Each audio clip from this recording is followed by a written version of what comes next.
Hey guys and ladies, Ramsey here. Welcome to another live stream.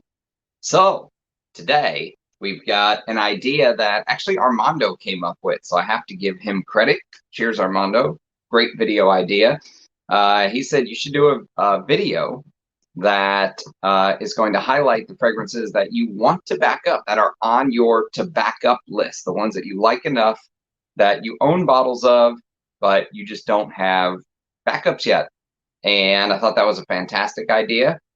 So basically what I did is I just compiled a little bit of a list of some fragrances that I would love to back up, that I do not own backups yet. And let's do scent of the day first. You guys drop your scent of the day. I have some unboxing. I have at least one unboxing to go through with you guys. Maybe two, okay? Because I want to double check that the second one, the box just came in for the second one, and I just want to make sure that I've got the green light to open it because I know what it is, and I just want to make sure that we're keeping everything above board and that everybody's happy. So so yes, let's check the comments. Dushan, welcome, my friend. L'artisan noir exquise, never smelled it, but a gourmand du Chafour sure sounds better than by the fireplace, I'll tell you that. I buy Bry, welcome. Romeo Jiggly per Uomo? What is that? Which Romeo Jiggly is that? I'm not familiar with Sud Est, Gabriel. Is that a spelling mistake? I'm gonna have to look this up. Romeo Jiggly.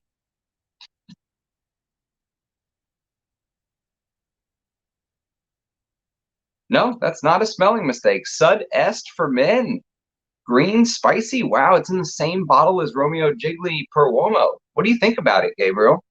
That needs to go on the to sniff list. Because this is on the backup list. Romeo Jiggly per Uomo. So the Sud Est you're talking about is actually in this same bottle right here, which is kind of a cool bottle. I dig it. It's got this very strange looking cap, like look at that. Very cool. And then it pops down, it pops closed. Well, it pops closed this way, and now it's locked. So cool little idea as long as it works. But this is a vintage. Anuj found this for me. The box was just falling apart. I guess the box on these is known to just fall apart. But this could be numero uno on the Ramsey wishes to back up list. I'll tell you what, as far as like cinnamon fragrances go, Romeo Jiggly per Uomo is a beautiful cinnamon. And, you know, it has something to do with that 90s cinnamon. I don't know what it is, but late 80s, early 90s, early to mid 90s. Actually, even my scent of the day, and I'll show you my scent of the day today. This is only the second time I've given this a full wear, and it was actually 80 degrees here in Texas on January 10th. Unbelievable. Heat wave. I probably could have had my sleeves rolled up while I'm outside. It's just a beautiful day. But I wore this, and cinnamon really came out today. It's Halston's Catalyst for Men.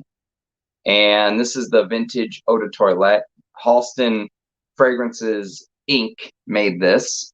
Again, Anuj found this for me, and I wore this to work. And let me tell you, it was absolutely stunning at work today. I really enjoyed wearing it. It's so spicy. It's got that nutmeg clove thing going on that I really enjoy. If you like the late 80s fragrances, the way that they used clove, I think you'll really like Catalyst for Men. You know what's funny is so many people were saying that they found that like on the throwaway rack at Marshall's or TJ Maxx for under $20 within the last decade.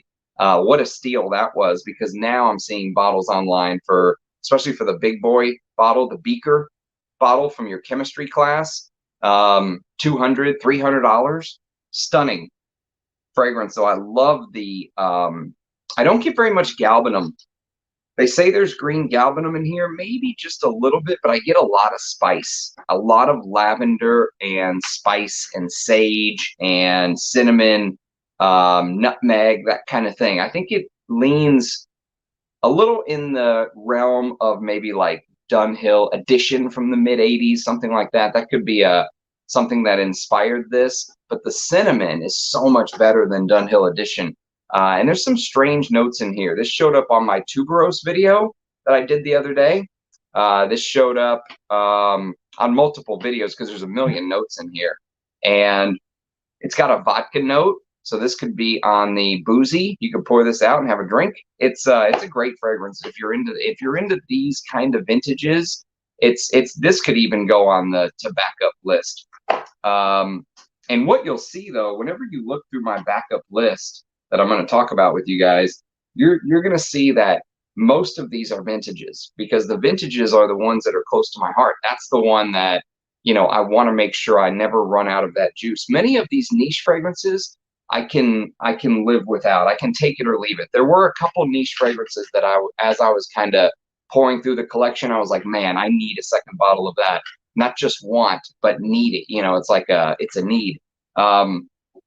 And one of them, well, I don't want to give it all away. Let's save it first, because let's do the unboxing. Let's get the unboxing that I know I can do out of the way first.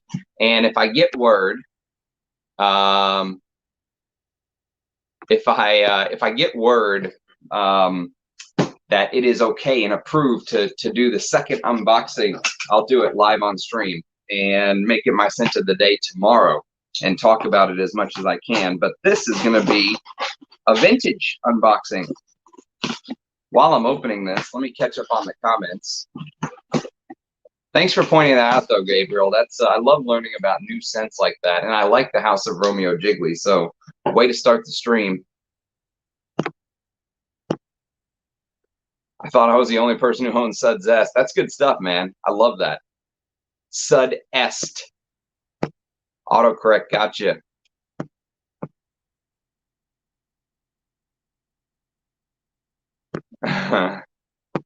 Cosmopolitan. It's good stuff. Good evening, Nikki. Welcome to the stream. Hello, all. Ajay, thanks for being here. Kevin, welcome from Florida. You guys hotter than we are. Were you over 80 today in Florida? New York intense, beautiful. Jossie. Yes, you're testing Puerto Russi Eau de Parfum. What do you make of it? Is it floral? Do you get the florals? Oud Maximus plus Musk Habib. I almost wore Musk Habib as my scent of the day today, but I thought since I was going to the office, anytime you see me in proper dress, I've probably been to the office that day, and so, you know, I didn't know how Musk Habib would go over on my office mates. Monte Cristo, never smelled it. Yes, greetings, Dimitri. As early as can be. I mean, I literally got off work, checked the mail, and here I am. Aramis, beautiful. Can't go wrong there. Thanks, Tim. Appreciate that, man. First wear of Says by Malo. Never heard of that, Tim. Is that like one of those small batch niche houses? What's Malo? Malo Says. 2022. Tobacco, Spanish hay, and mate. That sounds good. I'll put it on the to sniff list. Never heard of it before. Never heard of this house, actually. They're a new house, huh? What's the deal with them? Cheaper Siam, beautiful. More Bortnikov. Welcome, Paolo. Mike B, glad you made it. I told you you'd make the next one. Body Koros, beautiful. Beautiful, Mike. You got the old bottle or the new one? Do you find much of a difference? Scott. Le du Exquise you're wearing, eh? So you're wearing Le du Exquise. Beautiful. Look at this guy. Keith coming through with just the classics. I would have put Trussardi Uomo on the list, but I actually backed it up thanks to Rich Mitch. He sold me his bottle. Can't believe I'm shocked he got rid of it, actually. I should have bought. He was trying to sell a vintage Ted Lapidus pour homme from '78, and I only have a 30 mil. He was trying to sell a 50 mil. I should have bought it. That's one of my biggest regrets. You can add that to the list. Ted Lapidus pour homme. Hey, Michael, welcome. The Harmonist. I have some samples of the Harmonist. I'll be talking about that house soon, but I haven't given them enough attention to talk intelligently about them. Noir Anthracite, beautiful. That's one of the best design. I consider that like one of the designer Tom Fords because it wasn't from the private blend collection or whatever. Shame they discontinued that. Greetings from Munich, my friend. Bellamy Vetiver. You guys are naming some. You guys are naming some big hitters that very well may be on this list. Anuj, welcome. You've already been shout out twice with my scent of the day, Catalyst Pour Homme, thanks to you. You know how many of these fragrances lived in Anuj's warehouse before they came to Texas? Here's another one I showed earlier, Romeo Gigli per Uomo. He found me this thing. The box was in tatters. The box looked like a family of rats just tore into it and made it their home one year. But the fragrance was absolutely perfect. And I saw other pictures of boxes. I guess the boxes Romeo Gigli used just did not hold up. Yep, exactly. 31 Rue Cambon. That would have been beautiful today, too. I'm waiting to wear my bottle.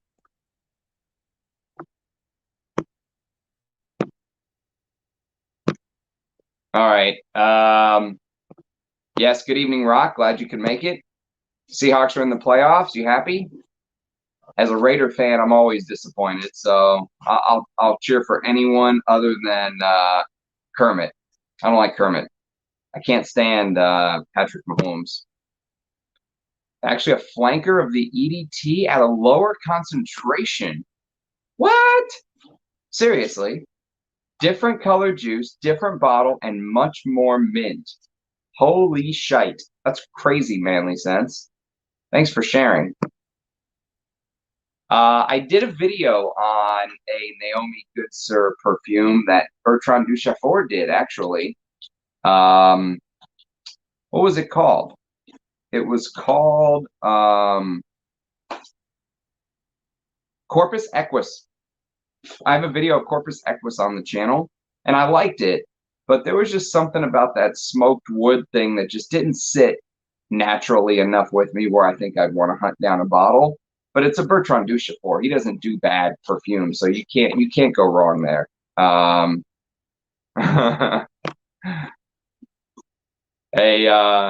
Naomi Good Sir, Liz Moore's blend. You think they're poorly blended, Dimitri? My brother from another mother across the pond, Rich Mitch. Welcome, welcome. Good to see you, my friend. I do love anything from the 70s. While we're just kind of kicking tires and talking shop and seeing if the man of the hour will write me back, see if I can do the second unboxing. Let's do the first unboxing. And thank God, it looks like they actually arrived properly. I was petrified that these would not arrive properly. And they did. They arrived properly. So I am already a happy ram. And this is one you can mark off of the tobacco list because I ended up getting two. I got two of these bottles for like $67, I think, something like that, 70 bucks. Because they had to ship it, but they were rock bottom prices. Can you tell what it is by what's inside without looking at it? I did a video on this, actually. I did an early impression video, and I loved it. And there were none to be found. I mean, no bottles whatsoever. And I was kind of bummed because there were some bottles. I was watching a bottle on eBay for the longest time, and then it disappeared. Then I found another one, and then that one disappeared. And then someone sent me a sample. Duncan, actually. I think Duncan sent me a sample. He sends me the craziest fragrances. And it was one of those things where he sent me the sample, and I just kind of threw it up there and it just sat, which many of these have done. That situation is probably happening with more fragrances right now, because I don't just smell everything when I get it. Sometimes I set it aside and I just kind of wait till I feel like the time is right. You know, it's just how I am sometimes. And boy, when I did that video on it, I was like, shit, I have to have this. This is right up my alley. It is the great Lancetti Uomo from early 80s, 1983, I think. And you can see the short ingredient list right there. And this fragrance was listed under one of the craziest listings I've ever seen. It was like in a foreign language. It barely even said Lancetti Uomo on the listing. I mean, I was kind of scared to take the plunge, but I was like, $70 for 2 bottles. Like, when am I going to find that again in the United States? You know, the bottles now are on eBay. These kind of bottles are going for triple, you know, quadruple those prices now. So I was like, screw it, I'll take the plunge. And they look to have arrived. Let's see if there's actually perfume in here, or if they just stuffed it with something. Looks good. Looks legit. Ooh, it's a splash. It's a splish. That's okay. I'll decant it. But how about that? Lancetti Uomo, 1982. There's a little stopper. Safety first, boys and girls. Safety first. I like that. It's a little screw cap. Oh.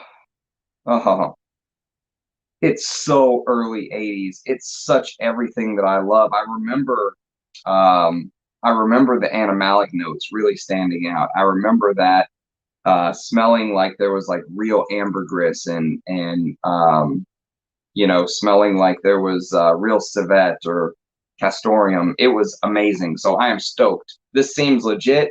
I seem to have got a great deal. I got very lucky because somebody pointed it out to me. RP Dennis SPA. That's above my pay grade right there. RP Dennis SPA. All I know is it seems legit, and so the Ram is stoked. I guess we'll keep them in their box for now. There's a little paper with it. That's always a good sign. Yes, look at that. Remember when they used to do books? Look at this. When they used to put a little printed pamphlet in there with the other products. The high screen cream. The shaving foam, a creamy foam rich in softening substances, which allows one to have a perfect shave without the unpleasant disadvantages caused by the razor. I love these. They're just perfect. Deodorant spray, body deodorant, which has the same lasting fragrance as the eau de toilette. It guarantees freshness for the whole day. Wow. Same lasting as the eau de toilette. That's a bold claim there, Lancetti. Very bold claim. So the Ram is happy. The Ram is a happy camper. I'd be an even more happy camper if I could do the second unboxing, but that'll have to wait until I get approval from headquarters. So Lancetti Uomo, let me know if you guys have experience with this. I did a video on it, and that's how it should go. You know, sample, try it, love it, find it at a great price, buy it. Hey, man. Heavy Rouge, beautiful. Absolutely beautiful, Antonio. Low 70s, beautiful. Good stuff. Malo is a guy out of Spain. Very unique sense. Definitely outside the box stuff. That's the stuff I like, though, Tim. That is the stuff I like. Oh, no, it's a voice message. I can't listen to it. I can't listen to it on stream. I was hoping just for a message. I'll wait. I'll wait to do the other unboxing until tomorrow then. Bogart EDT, thanks to a Nuge. Al, you're stepping out of your comfort zone, eh? The traditional Bogart EDT. This is what your scent of the day is, Al. This is, I did a comparison video, so this is not one that's going to be on the list because I have a backup. So there's no need to back it up. And actually, I don't know how Bogart does it, but for me, it doesn't matter which one you get. Go for the vintage, go for the more modern. They're both amazing. I have no clue how. Bogart is like that house that, you know, just flaunts its nose at everybody. You know, everyone else is, oh, we can't make this because things have to be reformulated. How in the world does a house that sells their fragrances for $18 do amazing reformulations? How? I'll never understand that, ever. Someone was asking me the other day, they're like, I'm going to go to fragrancebuy.ca and buy a couple bottles outside of, you know, Furio and a couple other cheapies that they found. Are there any others I should start with? And I was like, this was like 15 bucks on fragrancebuy.ca. I'm like, you are not going to get a better 70s fragrance for $15. So yes, that's good stuff. Let's check the comments. Yes, Corpus Equus, that's right. I know you're a Bertrand Duchefort lover. Dushan, what did you make of Corpus Equus? I have a Jean Pateau Privé. Oh, yes, I am absolutely available, Mike. Shoot me an email. ramseysmellsgood@gmail. Shoot me an email because I am interested in that Privé. Good series, but there's always something sticking out way too much. Wanted to love them. I thought the the charred wood accord was a little bit too much in Corpus Equus, and I love that charred wood accord normally. But the birch or birch tar that they usually use to give you that smoke accord, it just smells not necessarily maybe more natural in other fragrances, but like there's some smokiness that comes through on something like this leather that I'm in love with. This is on, if this is a bottle, this is on the backup bottle list. This Santa Maria Novella Por España. This has this birchiness. And it just smells so much more natural than Corpus Equus. So yes, that's right. I knew if anyone knew through the package, it would be you, Keith. A steal, an absolute steal. Yes, a great find indeed.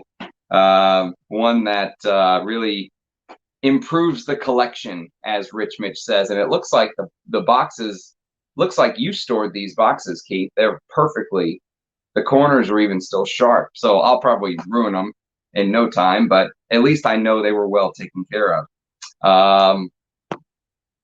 1 year old and 82, man, the 80s. I was just, you know what, while we're talking about this, before we go to other fragrances in my collection that are on the backup bottle list, let me show you guys this. And I have to give a shout out to Justin. He's been posting under a different name.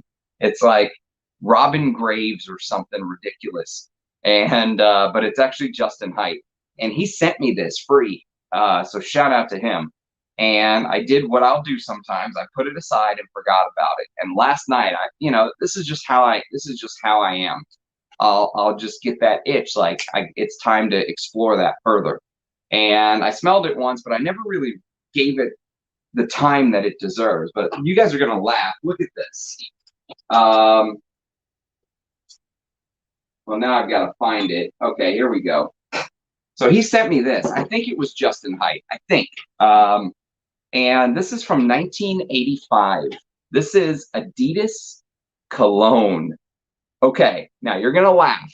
All right, I said you're going to laugh. You're going to laugh. I'm telling you right now, I'm not shitting you. I do not play when it comes to this.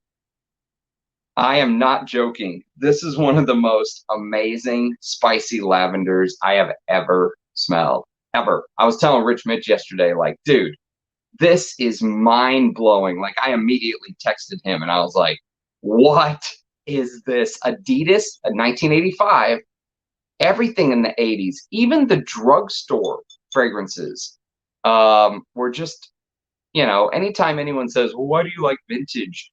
There's so much amazing stuff now and so many advancements and new materials and all this stuff. And you could point to something like this that probably sold for 10 bucks at your local drugstore and just use your nose and compare. It's actually pretty amazing. You know, what's missing from this, you're not going to get like the basil, or you're not going to get the Artemisia or anything like that you're expecting from an 80s fragrance. It's a little bit, it opens up kind of citrusy, aldehydic, but there is a note of spruce in here.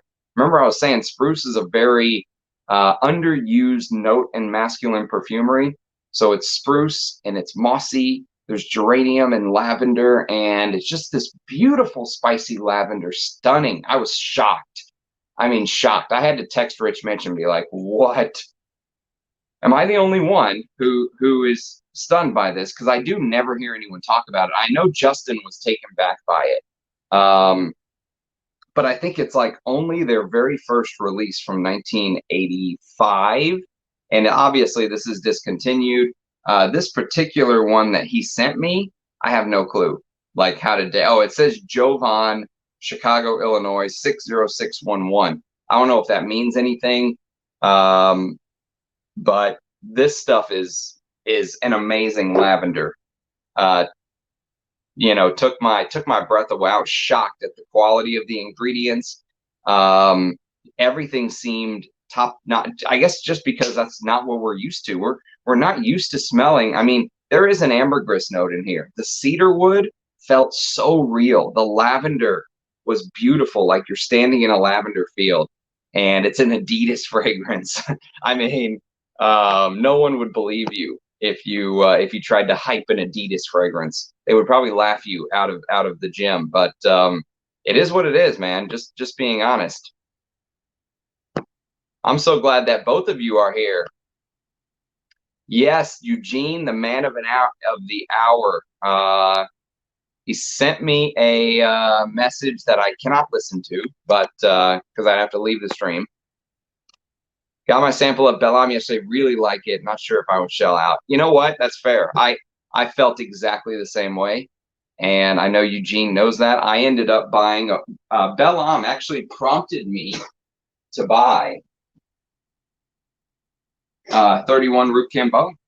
I ended up buying this instead from Bry because, you know, they're both iris-based scents, and you know, I know Eugene can't get mad at 31 Rue Cambon. I mean, to lose out to his favorite fragrance brand, and Belle Homme actually prompted me to buy this because I was like, I do want another iris-based scent, but I think I want this instead. This is what I ended up going for. But Belle Homme is beautiful. It's an amazing iris. These were amazing when first launched. You talking about the Bogarts? Did you wear this in the 80s, Al? I thought I heard you say you weren't aware of Bogart back in the day. Lanchetti Homme is another good one. Okay. Mark Buxton. We talked about him last time. I do like Mark Buxton. I'm not going to lie. I'll put Lanchetti Homme on the... I will put Lanchetti Homme on the to sniff list. Is it L'Homme or Homme? There is a Lanchetti L'Homme. Let me see if there's an Homme.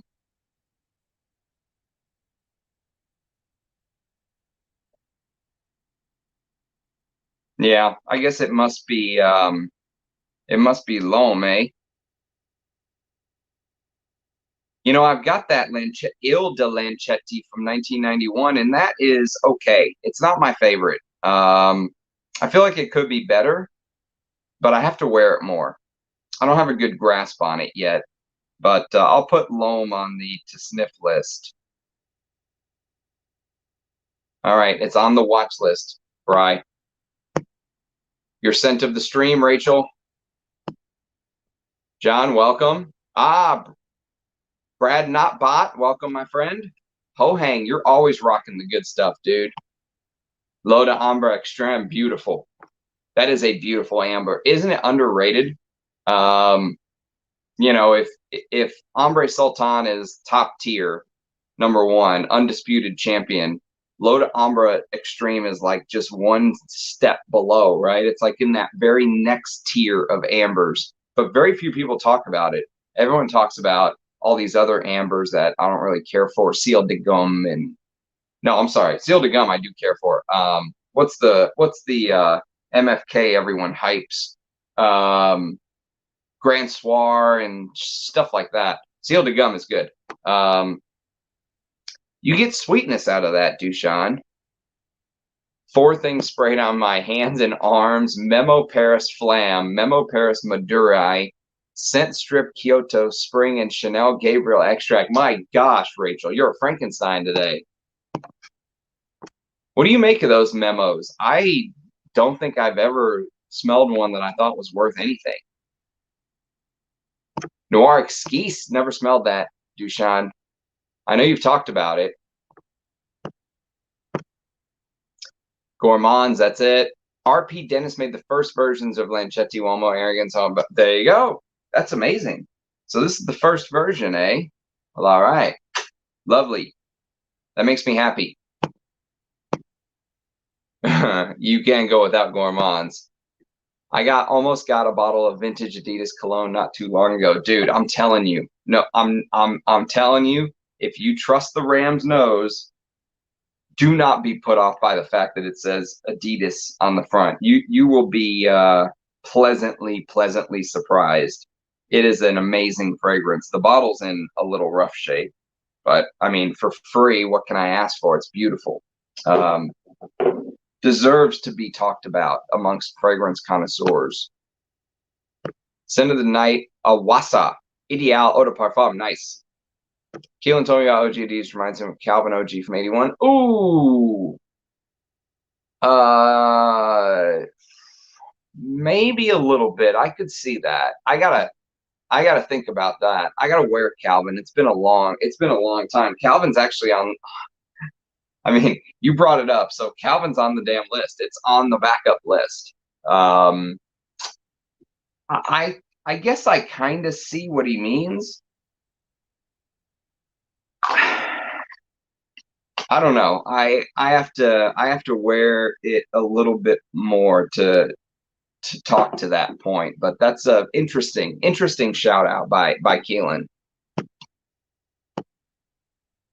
Maduri is very reminiscent of Indian towns. Greetings, Norwin.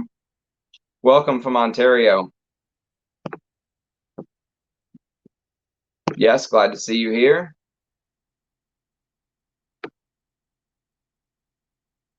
Ah, Jonathan. It's a party now. Welcome, my friend. Santa Maria Novella has very good iris. Really? See, that's a brand I really need to dive into more. I will tell you, I don't have the bottle here with me now because I put it under lock and key. But if you missed it, I unboxed this recently, which is the vintage gold foil bottle of Santa Maria Novella Ambra. And I wore it to bed the other day, and I texted Armando because he's the one who, got me on the Santa Maria Novella kick with Pot España, which is still my #1 Santa Maria Novella. I want a damn bottle of it. It's so good. The vintage gold foil label. And I texted him and I was like, dude, the opening of this Ambra from Santa Maria Novella, the vintage gold label version, is so like smoky, and it smells like you're smelling real ambergris. Like it smells like one of the highest quality ambers I've ever smelled. Remember we were talking about Ambre Sultan being right there at the top and then kind of everything else? This is right underneath, maybe even right there with Ambre Sultan. I know, but I'm telling you, I had to text Armando and tell him just how good I thought this was. It's a little smoky. It's not so oriental like it's going down the Shalimar route, but it has this labdanum, ambery, smoky, leathery, but it feels so sparkly and high class too. I don't know how they did it. I mean, obviously they did it with amazing ingredients because that's what it seems like this brand is doing it with. And, this is, so I don't know how old these vintage gold label bottles were, But the ingredient list isn't too short. It's kind of in the middle. So you can see the ingredient list. It's not super short. So I'm guessing, I don't know. I'm guessing that maybe this was within the last 20 years, 22 years, give or take. I'm not sure, but it's very good. I'm a big fan of this. So if you say the iris is good, then I need to explore more from the house. Let me catch up on the comments, and then we'll do some more. We'll do some more fragrances in my collection that I wish to back up, that are on the to back up list. Lanchetti Homme from 2001. Okay, I'll look for that, Brian. I'll take the L'Homme off then, because I don't want to get the wrong one. Is the current Eau de Hermes still good? Honestly, I don't know. I can't talk to that. You know, if you listen to people who love Eau de Hermes, like I've got a version that corresponds to the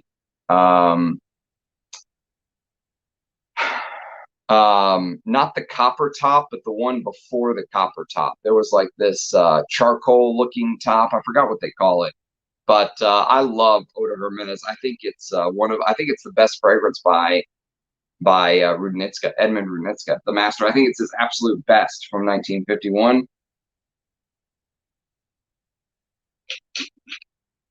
Yeah, man, Lanchetti Uomo is. I'm so glad to have found those. So that now that there's two, you can take this off the backup bottle list. So that's exciting times.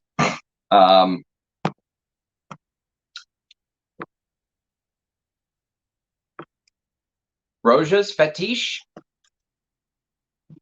I'm still kicking myself for not picking up Ciel de Gum when I could. At least I got my hands on Absolute. Yes, Absolute Pour Le Soir is very good. And I have a decant of Ciel de Gum, and I have a bottle on the way, but it won't be here until my Eastern European connection can come through.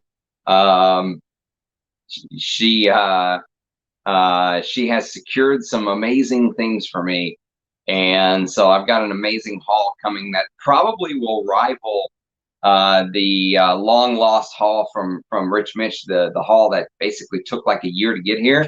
The haul that she's starting to build up for me is going to rival the haul from Rich Mitch.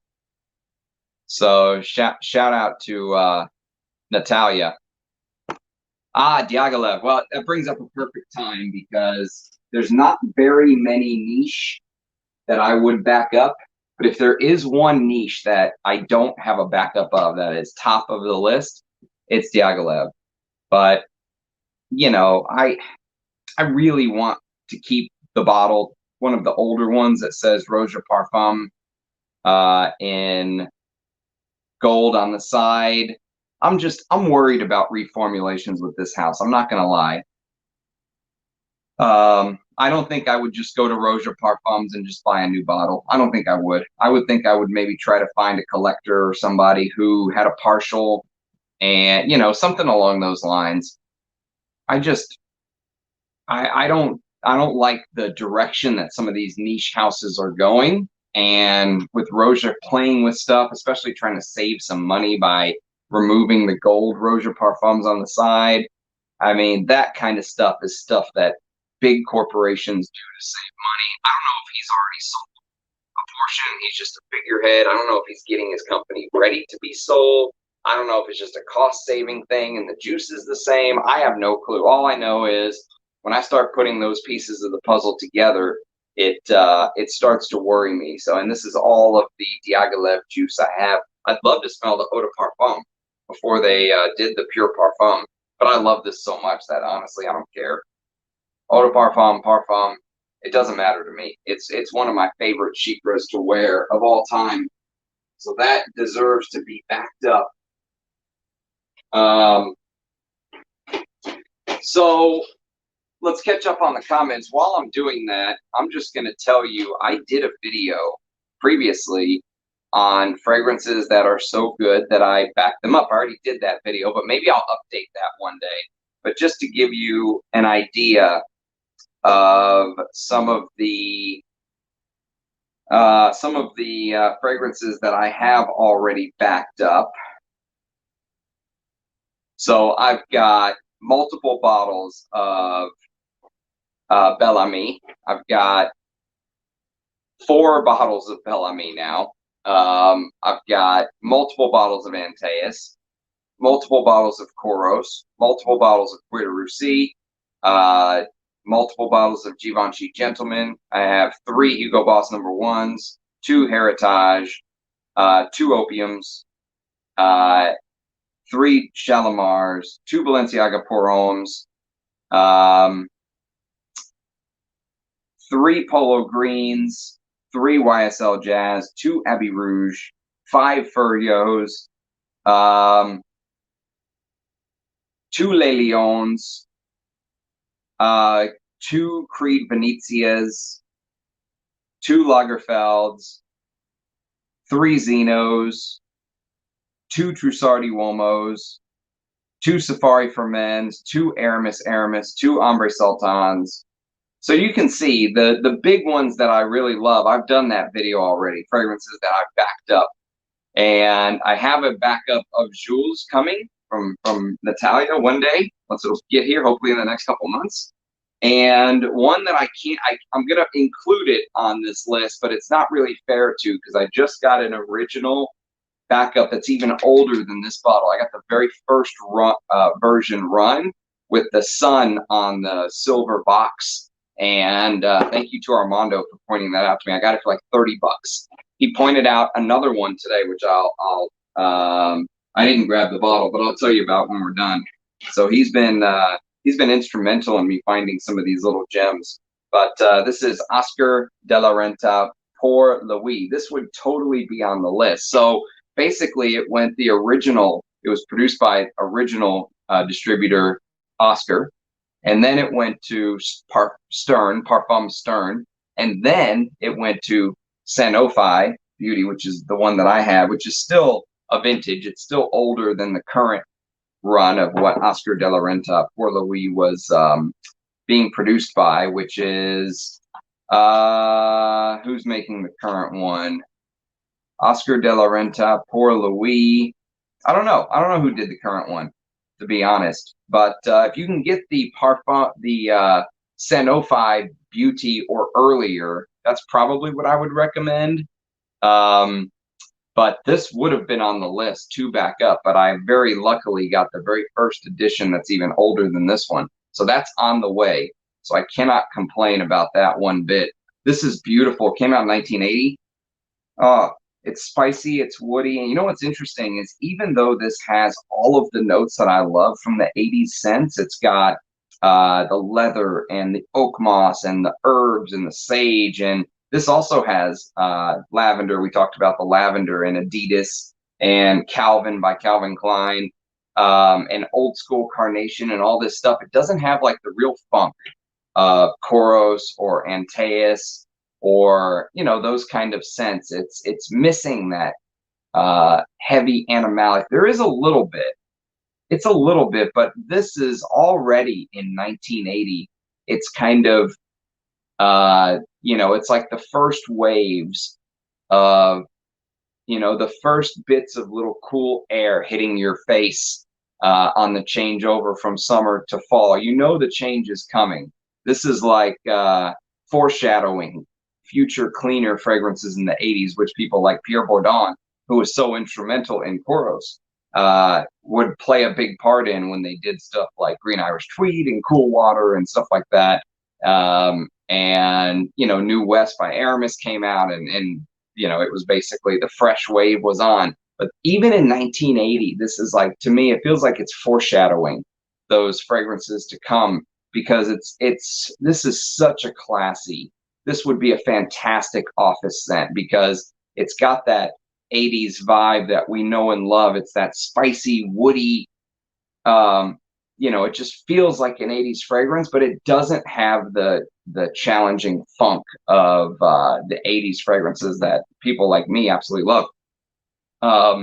And I've always found that interesting. So I'm curious to smell the very first run and see I got a 60 ml bottle just like this, but it has a sprayer on it, I believe, for 30 bucks yesterday. And today I got a Paco Rabanne Pour Homme 50 ml for $35.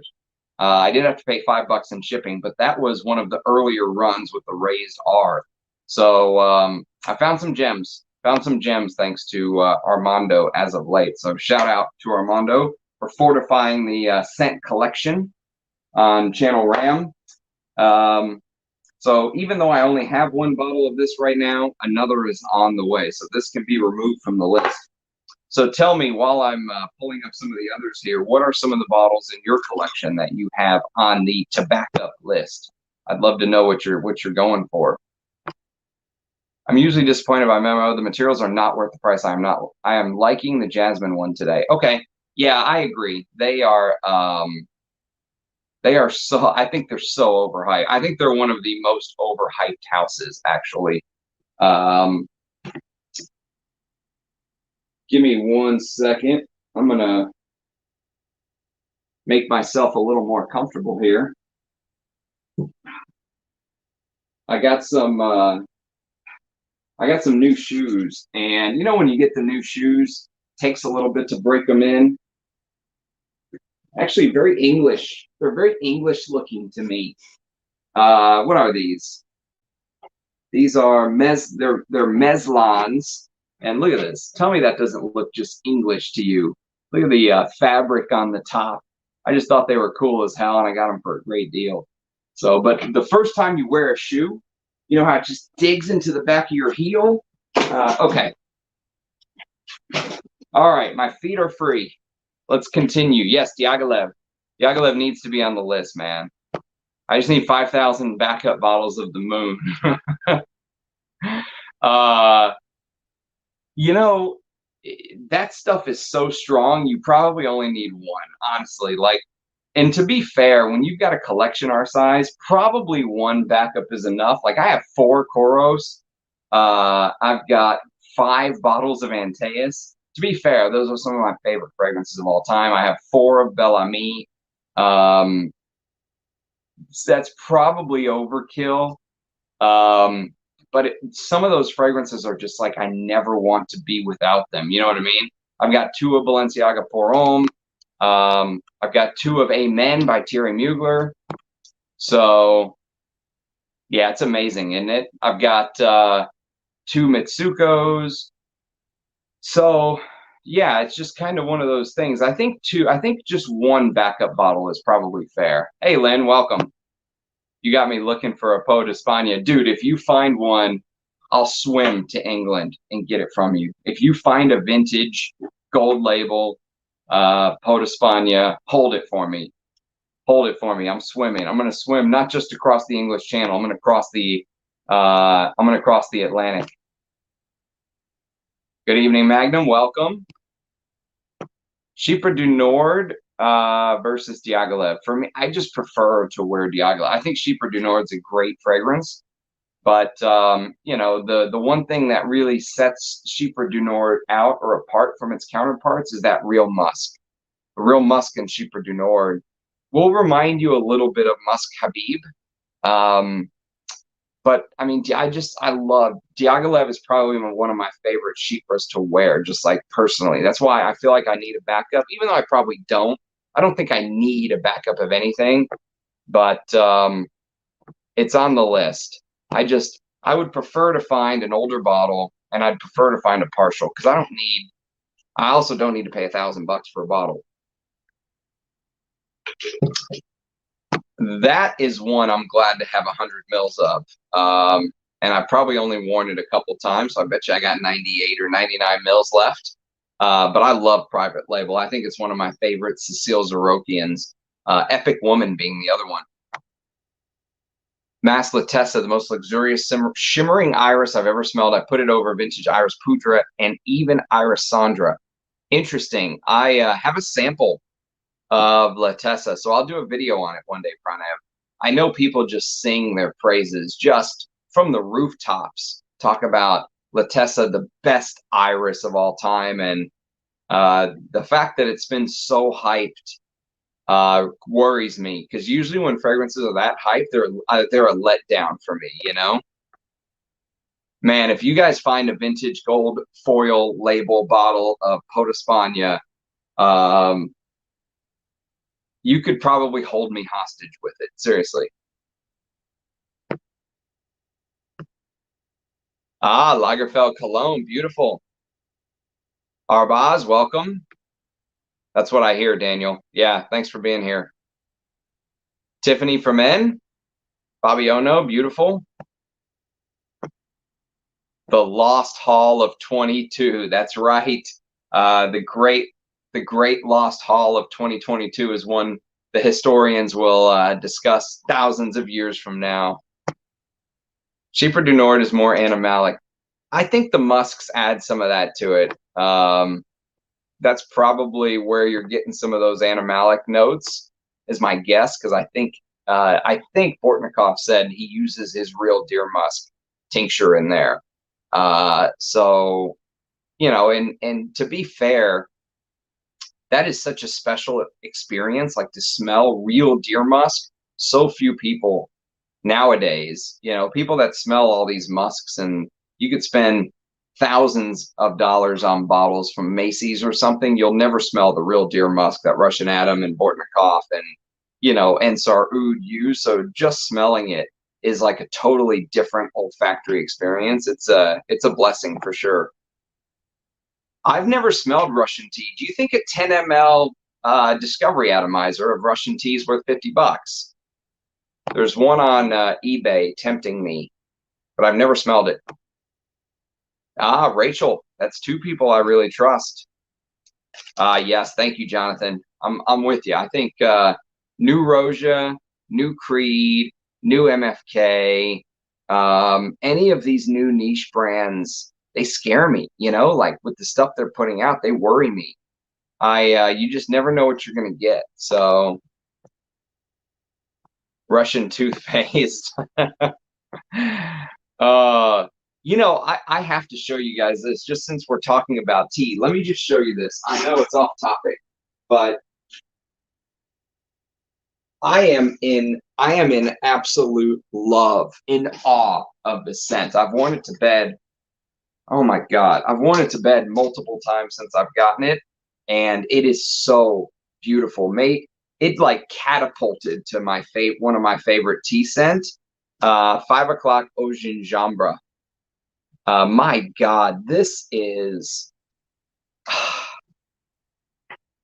it's like the perfect tea, like out and out tea. Like I love the tea notes in Epic Woman, and I love the tea note in Gucci pour Homme too, Gucci pour Homme Dur.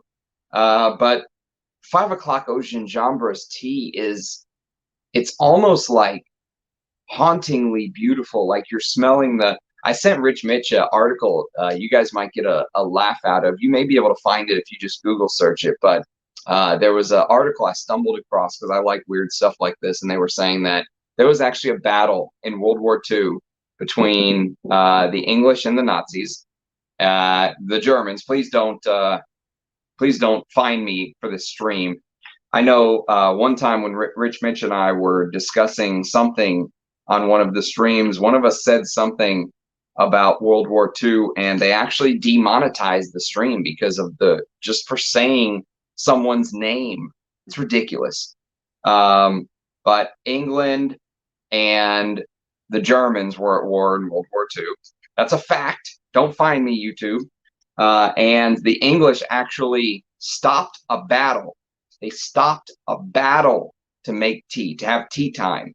And actually, all of the English tanks were equipped with a tea kettle, a proper tea kettle. They made room in the tank to make tea. That's how important it was to the British. You know what this reminds me of? When I smell 5 o'clock au gingembre, I think about all of like these historical Britons I never knew that had tea directly at 5 o'clock on the dot. Very British, you know, tradition. It's so good though. It's unbelievable. And the patchouli in here is stunning. I'm shocked. I mean, I knew I would like this scent, but I didn't know how much I would like 5 o'clock Ocean Jambra. Unbelievable tea fragrance. Old Uncle Serge bottles, or creations are just out of this world. It's a shame that the House of Serge Lutens isn't what it used to be, So yes, I think that's still available, but I have no clue what it's like. And there's a little bit of this honeyed-like accord too, if memory serves. So it feels like maybe you put a little bit of honey in your tea because you have a sore throat. It's just beautiful, stunning. 5 furios, that's right. How many bottles of Derby? Okay, so you brought it up, so I'll show it now. Sadly, to the dismay of everybody, I only have 1 Derby. And this is it. This is the bottle I sent you some from, Rachel. Here it is. Now, someone was mentioning to me the other day, they were saying that this bottle is actually even rarer to stumble across than the Eagle bottle. That they never see these 90s Listerine bottles pop up ever for sale. So they're like, even though it doesn't look as cool as the Eagle bottle, they're like, it's possibly even more rare than the Eagle bottle itself. And I was like, okay, that's kind of cool. But I think I still want, this is on the backup list because I want an Eagle bottle. I want an Eagle bottle, damn it. One day, maybe when my bonus comes in, it'll be Eagle bottle time, but I know I'm going to have to pay. Even if I could just find a partial, I think it would be great to have like 10, 20, 30 mils, but have the Eagle bottle to show you guys because it's such a, I'm not up here trying to be Vanna White like, what's his name was saying yesterday, the Scented Devil. He was saying, everyone wants to be Vanna White and show off every single fragrance. I don't care about that, but I just think as a collector, it would be cool to have the Eagle bottle to show you guys, but I'm blessed to have this anyways. But Derby is on the backup list. It's one of the greatest masculines of all time. How could it not be on the backup list? So yes, and this is all I have. Now I do have a couple mils still of Thierry Vassar's 2005 reformulation of Derby, and I plan on doing a comparison video between the two. Maybe even tomorrow, soon. I'll do one very soon. Because I want to do it it was 80 damn degrees today in January. I was going to say I want to do it before it gets too hot, but in Texas, you just never know when that is. So, but Derby is definitely on the list. And since I mentioned Serge Lutens earlier, I'll show you the other Serge, that one of the only other niche fragrance that caught my eye enough where I said, damn it, I want a backup bottle of that. This is Filin Aguil. Filin Aguil is 100% backup bottle worthy. It is so damn good, man. And I know I've described this scent many a times on the channel, but it just feels like you are standing in a forest. You put your hand on that pine tree and you get that sap that hangs around the tree, or you touch a pine cone and you kind of get some of that sap on your fingers, and you kind of smell your fingers and you get that woody sap, and then you look in the background and there's kind of a fire going on, but it's a little far away, so you get hints of that smoke, and it's a beautiful blue sky. Think of ELO's Mr. Blue Sky playing in the background. It's a beautiful, perfect day. Blue sky as far as the eye can see, and you kind of just get that freshness. It's really cold in the forest. You get that, the cold air almost feels fresh to your nostrils. Somehow, I don't know how the hell he did it, but somehow Christopher Sheldrake was able to recreate that freshness. And to my nose, the resins, the spices, the pine, it's just, it is just backup for sure. I already have a backup of Ombre Sultan, so if I was going to back up one more Serge, it would be feeling agio personally. But I've got enough juice to see me through, so I'm happy to have that bottle. Let's catch up on some of the. Good God, this man fucking loves perfume. And a partridge in a pear tree. That's right. A dozen silver shoulder Koroses. Oh, yes, that's right. That would be, you'd be set for life with a dozen of them. Oh man, the backups are safely hidden away under lock and key for a rainy day. Could you imagine if I ran out of Koros, how bad I would feel? Personally, I don't get the point of backups with a large collection. You'll not need it. I have never emptied a bottle in 13 years. I have. I've emptied multiple bottles. I've emptied Aventus. I went through a full bottle of Aventus. I'm about to finish my Oud Wood from Tom Ford, which I probably won't be rebuying. But yeah, man, finishing a bottle is it's an experience for sure. But I've done it. It does happen.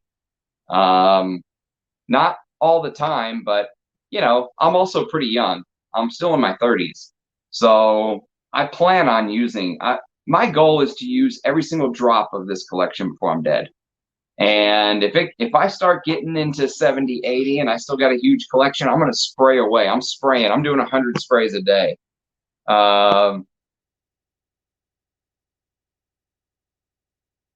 I've never smelled the new one, Pranev. Maybe someone else can point you to that. But this version right here, if you find this, absolutely don't even blink.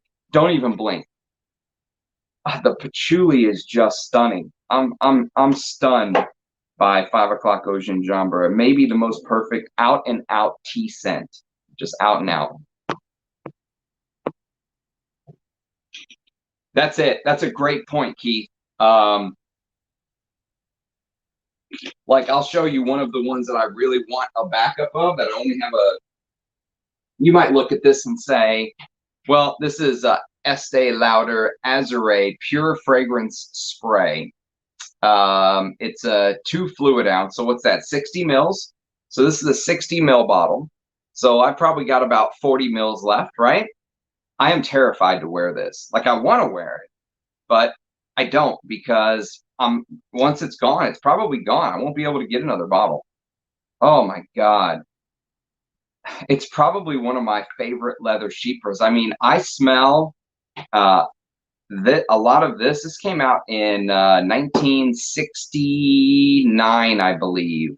Azzaro came out. I sent some to Rich Mitch. Actually, I sent him a little sample, and he can attest to how amazing this is. He was shocked by it as well.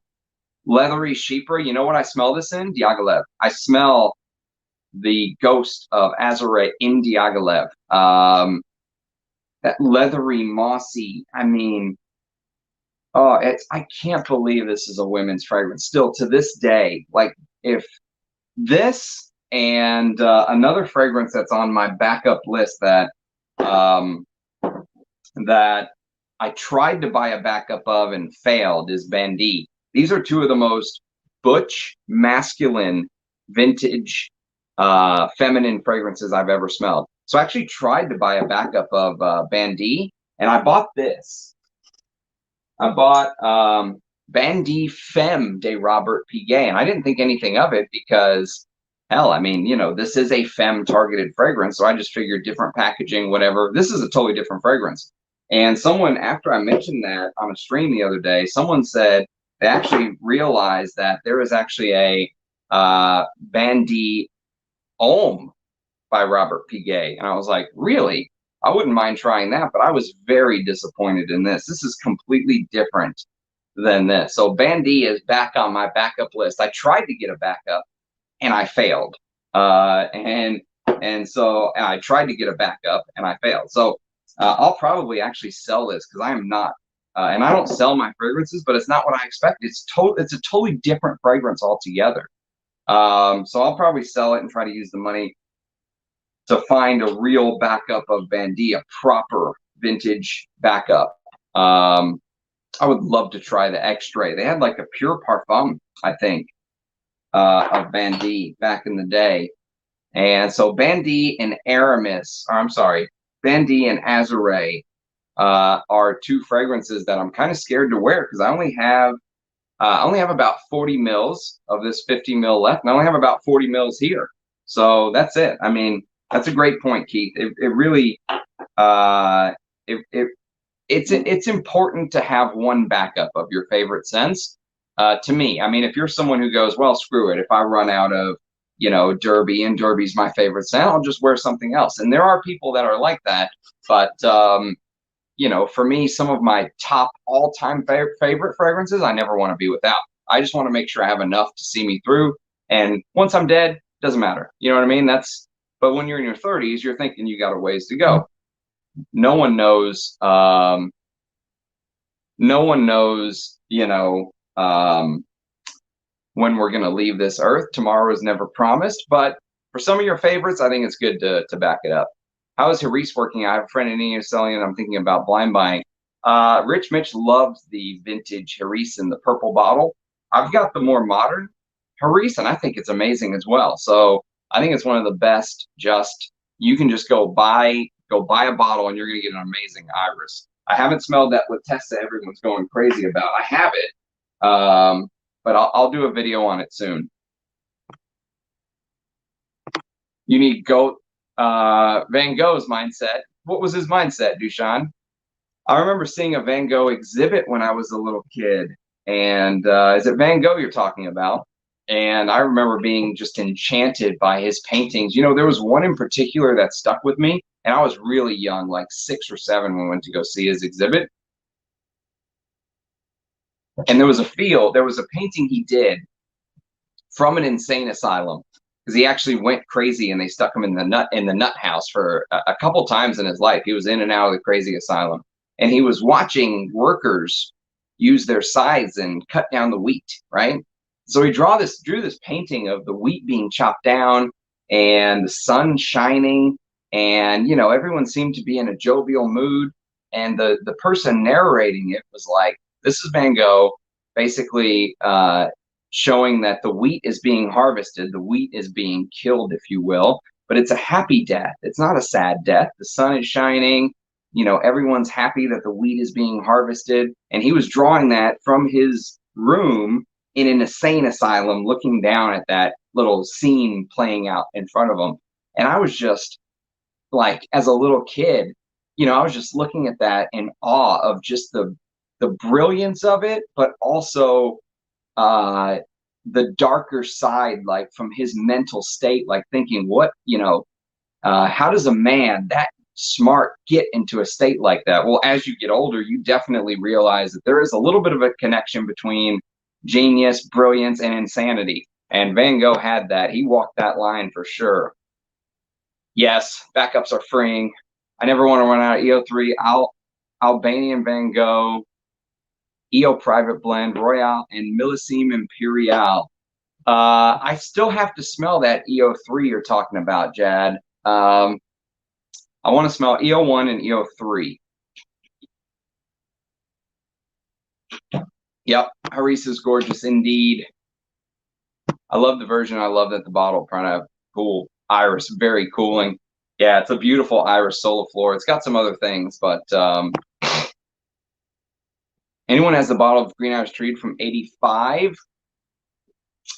I don't know if it looks any different, man. I think it was just a black bottle. I think it looked exactly the same as the old Creeds, 4 ounce. Lots of backup. Green Irish Tweed.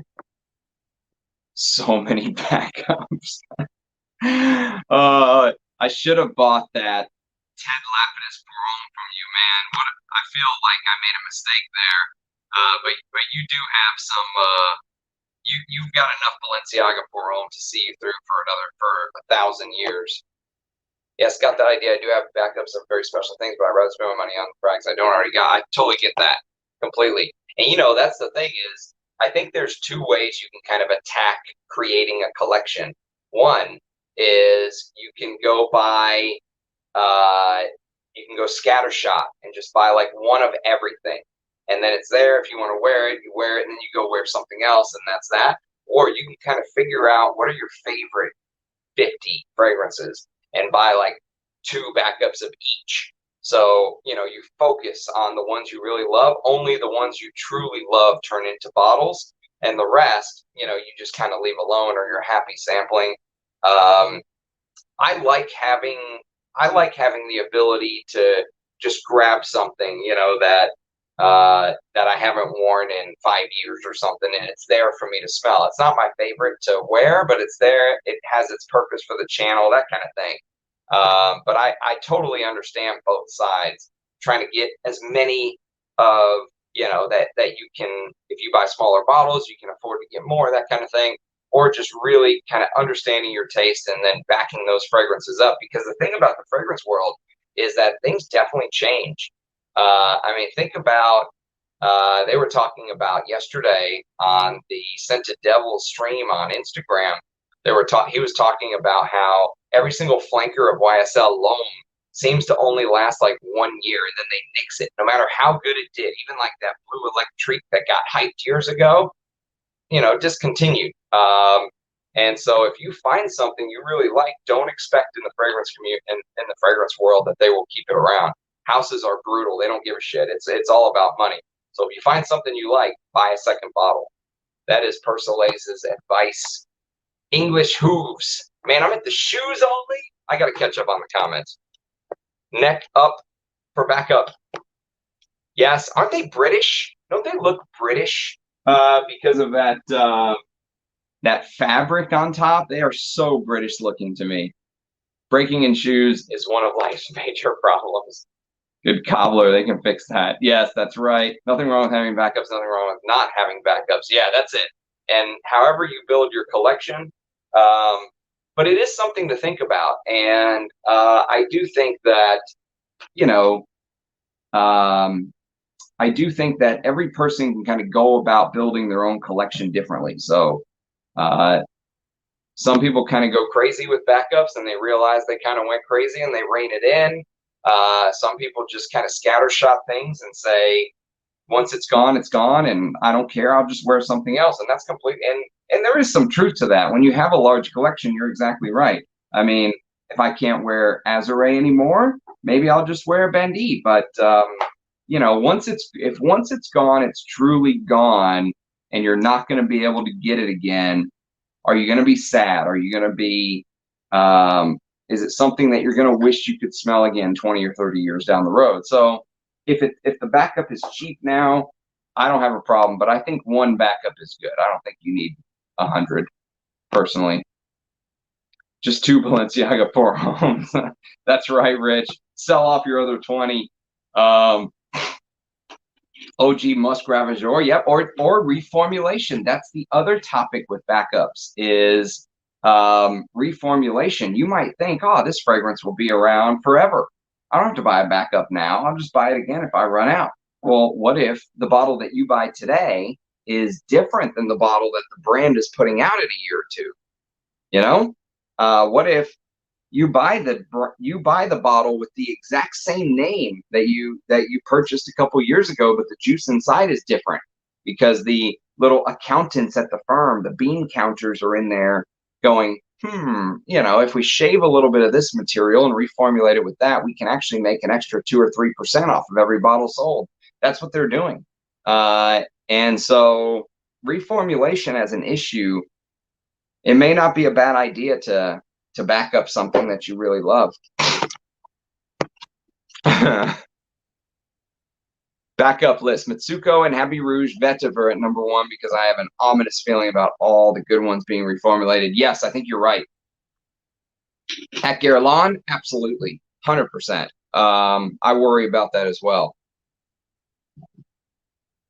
Oud Extraordinaire, never smelled it, Mike B. Never smelled it.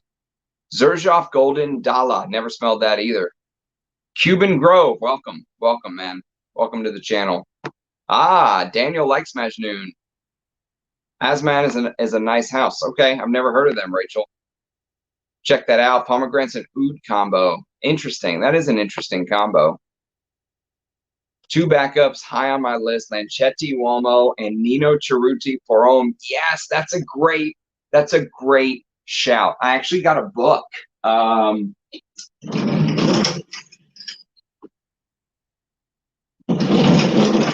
You're a Rose influenced me to buy Great Italian Perfumery book. It was on sale.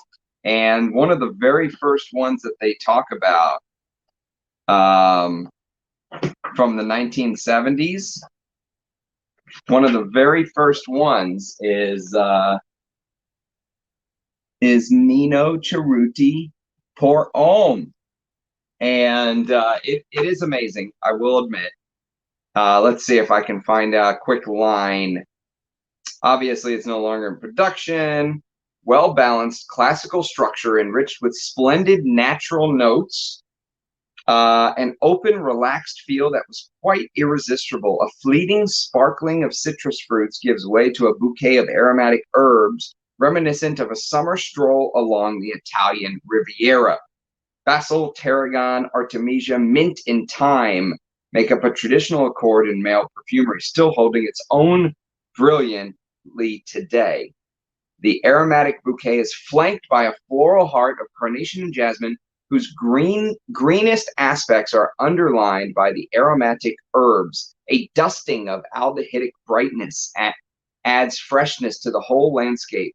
As the minutes go by, the scent mellows, becoming more dusty and allowing its magnificent woody and resinous cedarwood, oak moss, benzoin, and birch tar notes to emerge. So yes, and actually, that is thanks to Anuj as well. There's no way I would have been able to get, let's see, Nino Cerutti. Ah, yes. This could easily be on the backup list. This is far superior to, there's a fragrance that came later, much later. This just shows you how far ahead of the curve this was. Givenchy put out Insensé, which came out, I think, in like 1990 or 91 or something. And it's the only fragrance that captured this DNA to me. But Nino Cerutti is so much better. It's so much better than Insensé. And this is the only bottle that I have. So you could say this could easily go on the backup list, but this is very hard to find. And actually, Chris from Scentland, who is a living legend, he said that if he could get enough fragrance to wear for the rest of his life, and he had to pick one fragrance, that this would be it. Nino Cerutti Pour Homme. And he knows, I mean, you've seen how many fragrances he's sniffed in his life, so that is a huge compliment. It's very hard to come by right now. I think, and you have to be careful with who you buy them from, but if you ever come across it from someone reputable, like Anuj or something like that, go for it. If you like that style, that spicy, woody, fruity green, you know, that description in the book was perfect. Nino Cerutti Pour Homme is a long lost, discontinued scent no one talks about anymore. So Asman hasn't disappointed. Louder for Men is a backup. Yes. I know exactly what you mean. I think it is discontinued, dude. I think it's done. I think they still have bottles, but I don't think they're making the fragrance anymore. I'll send you a decant. Thank you. You are way too kind, Rachel. You have really helped to expanding my horizons. Has anyone tried Batiné by Piguer? Something special. Never sniffed it. Piguer? Never heard of them, man. Now I got a decant. Now I got a decant gingembre. Try to find a decant of the vintage. What war? Bad things doesn't happen in the real. Yeah, that's right. Well, if you listen to YouTube, the anecdote about World War II is written in Richard Dawkins' great book, The Selfish Gene from '76. I'll check it out. I love reading. I wish I had more time. Earthy scent I put my nose on. Okay, really? I'll put it on the to sniff list. Rare as hen's teeth. That's a great saying. Is Derby discontinued? It's discontinued, dude. Yeah, it's done. You just got to search Italy. Everything Rare is there. You're right. Italy and Japan are actually two hotbeds of vintage, believe it or not. Yep, that's right. Vanna White, Ramsey, all combined in one. Tragic that Guerlain and Aprelande, while shite, aqua allegories, and oud essentials are widely. That's what it is, man. It's a money. It's a money thing, you know. Derby's been officially discontinued for years, I think. Yep, 50 mil. Fila Nagil is very rare indeed.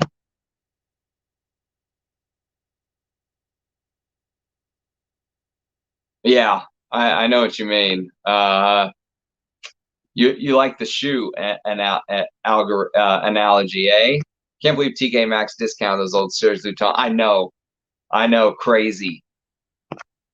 Our new Serge Luton's not worth buying. I know, I boycotted them out of just the design, but there is one that I'm very tempted on. I almost want to get a bottle of La Couche du Diable. I think that's the best modern Serge, but you know, I just feel like I would be going against my core if I gave in and bought that bottle, because I said I'm only buying the old Serge bottles, so I'm just gonna have to sacrifice that bottle, I think. But that's the one that I would go for if I could get a new one. Dangerous hobby, especially if you're looking to get into, well, yes, you're right. They are so expensive. There's a bottle of there's a pair of alligator hornback shoes from Mezlan, who's my favorite brand, and it's got that little like alligator horn thing at the front, you know, like the nose of the alligator at the front of the shoe. Oh, beautiful, but it's like a G. Vintage Azzaro costs 300. Yeah, it's about 300 bucks is what it's going for. And I didn't even pay 100 for this. But you know, word gets out, and people nowadays are realizing just the glory of vintage fragrances. I mean, hell, I was just talking about how amazing drugstore fragrances were. Yesterday we were talking about how even fragrances like Avon used real Mysore sandalwood. So, I mean, we're talking about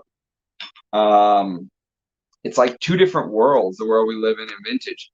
Modern Cabochard is really worth getting it. Yeah, many people have been mentioning that. I need to sniff Modern Cabochard. Ah, the German poet. Yes, sorry. Wolfgang, probably one of my favorite names of all time. The Sorrows of Young Werther. Oud Divine from Robert Piguer. Faust is a masterpiece. Not really to my liking.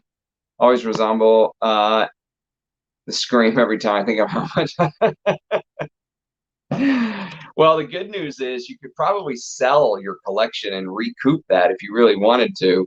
I had to go get my car serviced the other day, and at this dealership that I go to, Autobahn, they had some new BMWs. Oh my God, the pricing! I swear, every time I go in there, it's like $10,000 more for the car that I looked at just 6 months earlier. Every single time I go in there, it's like 10 grand more, 10 grand more, 10 grand more. It's unbelievable.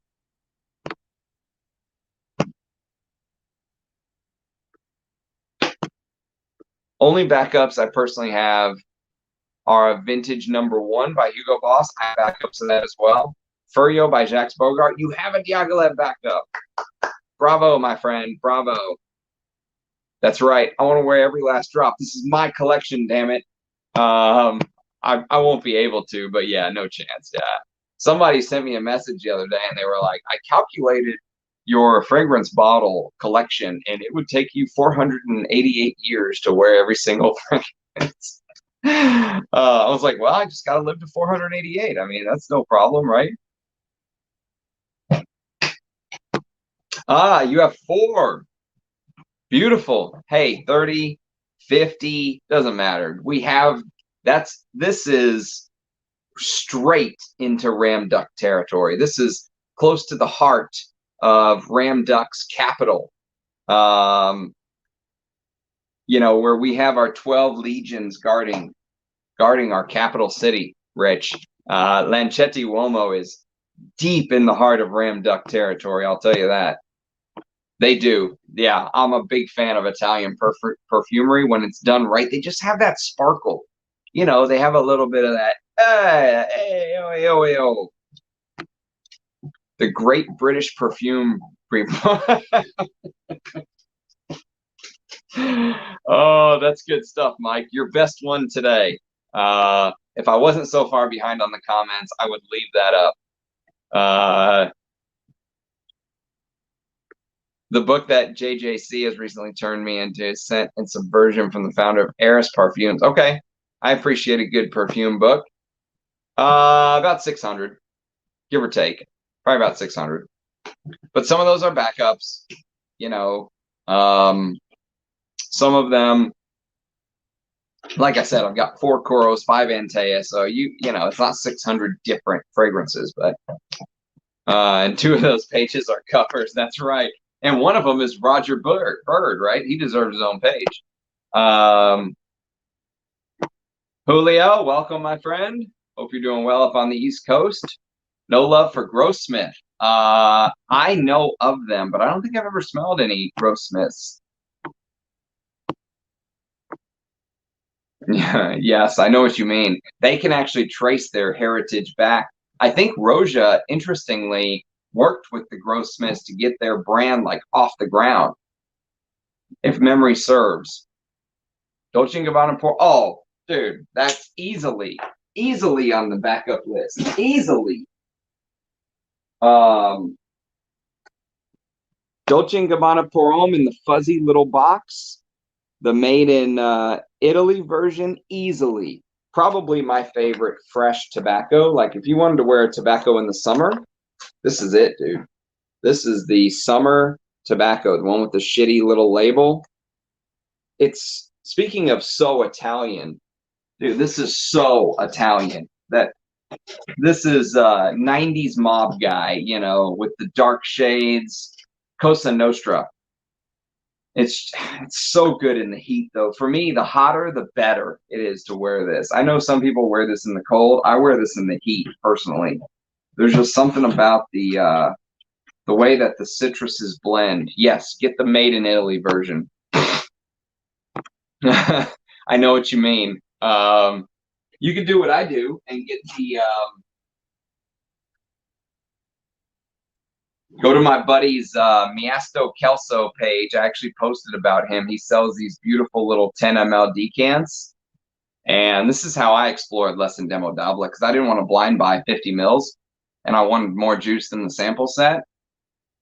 But he's on eBay, and I trust him. I've used him a lot. His he sells these little 10 ml decants. They're awesome. Grossmith, Full Nana, and Shem El Nassim are worth testing. Interesting. Speaking of beautiful iris, I love the way that the House of Maitre Parfumier et Gantier uses iris. Do you know that house? I have a sample of their Ombre Presso, which I really like, but I don't think I would buy a bottle. I would like to explore. I'm a little ignorant of the house. I mean, I know of it, but I'm a little ignorant of it as far as, you know, really knowing what their offerings are. One of their recent offerings that got discontinued caught my attention, called Oud Extravagant. But I can't find it anywhere, and I'm not going to blind buy it or anything. Pike, that's right. Welcome. Well, heck, we're only an hour and a half in. Maybe we're halfway there. How do you like Dolce & Gabbana By Man? You guys are, it's on the list. It's on the backup list. Speaking of one of my favorite lavenders of all time, man, this is so posh. I mean, so posh. My scent of the day had a beautiful lavender note. What did I do with it?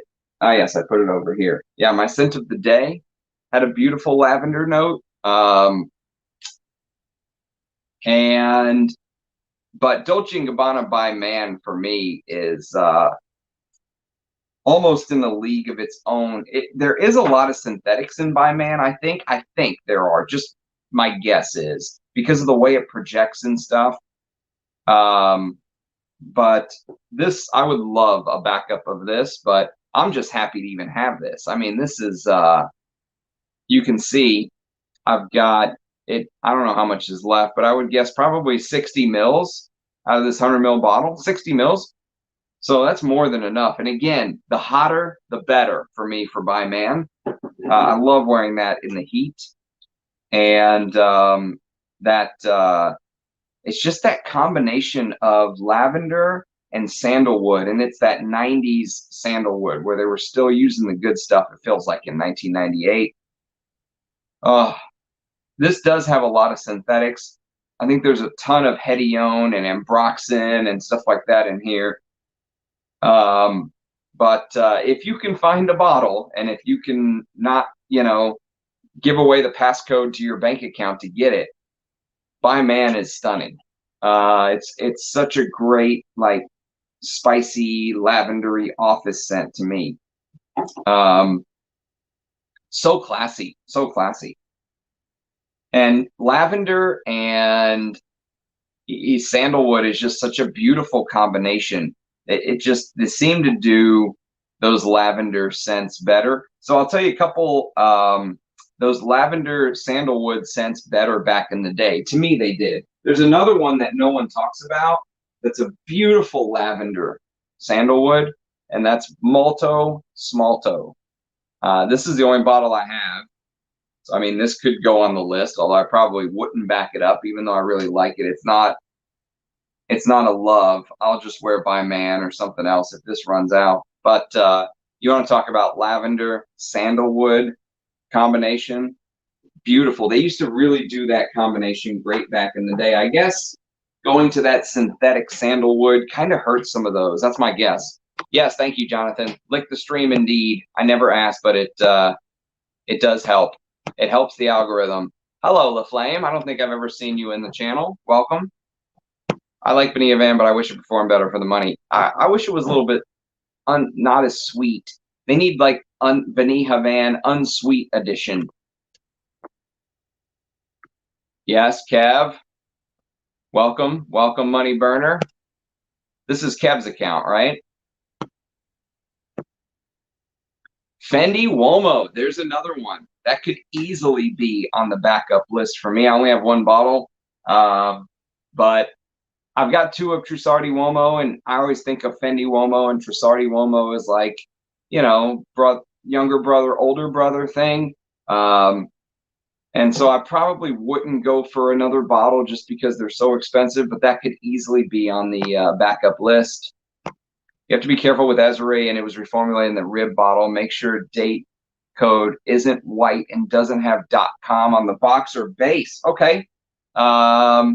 Make sure that it doesn't have .com. I don't think mine does, but what do you mean in white? What do you mean the make sure date code isn't white? Okay. All right. Appreciate you. Thanks for sharing that. I agree. You do have to be careful because, there is a ton of oak moss in this. You know how oak moss just feels textured?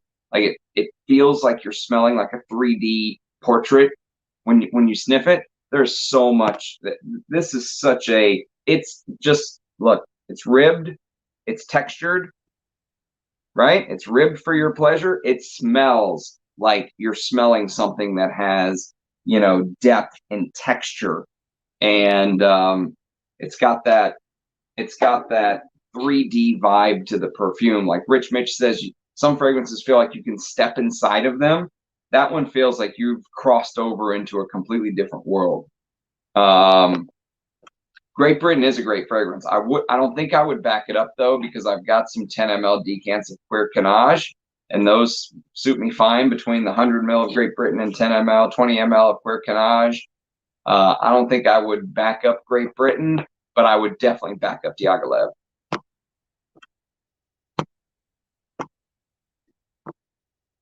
$125 ml vintage Dolce&Gabbana By Man Euros is here, so it's worth $125 for 125 ml of the vintage. Yes, absolutely. don't pay $300 or anything, but actually $125 is actually a good price. But be careful. Make sure it's the real deal. Make sure it's the made in Italy. And it should have this shitty sticker on it. But remember, this is like a summery tobacco. If you're expecting this to be, if you're expecting this to be Tabac Rouge or Fadon's Tabac Rouge or something like that, which I don't own, but I would love to one day, you'll be disappointed. I don't think it has that tobacco vanille, it doesn't have that modern sweet tobacco thing. It's a vintage tobacco. Yeah, man, I love Great Britain. I'm not gonna lie. If you enjoy that fragrance, buy as many bottles as you can. Yes, that's right. I mean, there really is not anything else like it that I can think of. That is a house I've never smelled, Cuba. Never smelled Mayo Fascini. I know Fragrance Journey loves that stuff. I know he went to go visit the guy in Italy, but I have never smelled anything from that house ever before. Halston Amber Man. That's a rare one. I'm not familiar with that at all, Jonathan. Blind Bite, especially. Agreed. Yeah, that seems like a great price, doesn't it? I mean, I'm seeing bottles of the vintage Dolce&Gabbana Pour Homme go for $300-400. So $125, Dushan. If it's someone you trust, absolutely, 100%.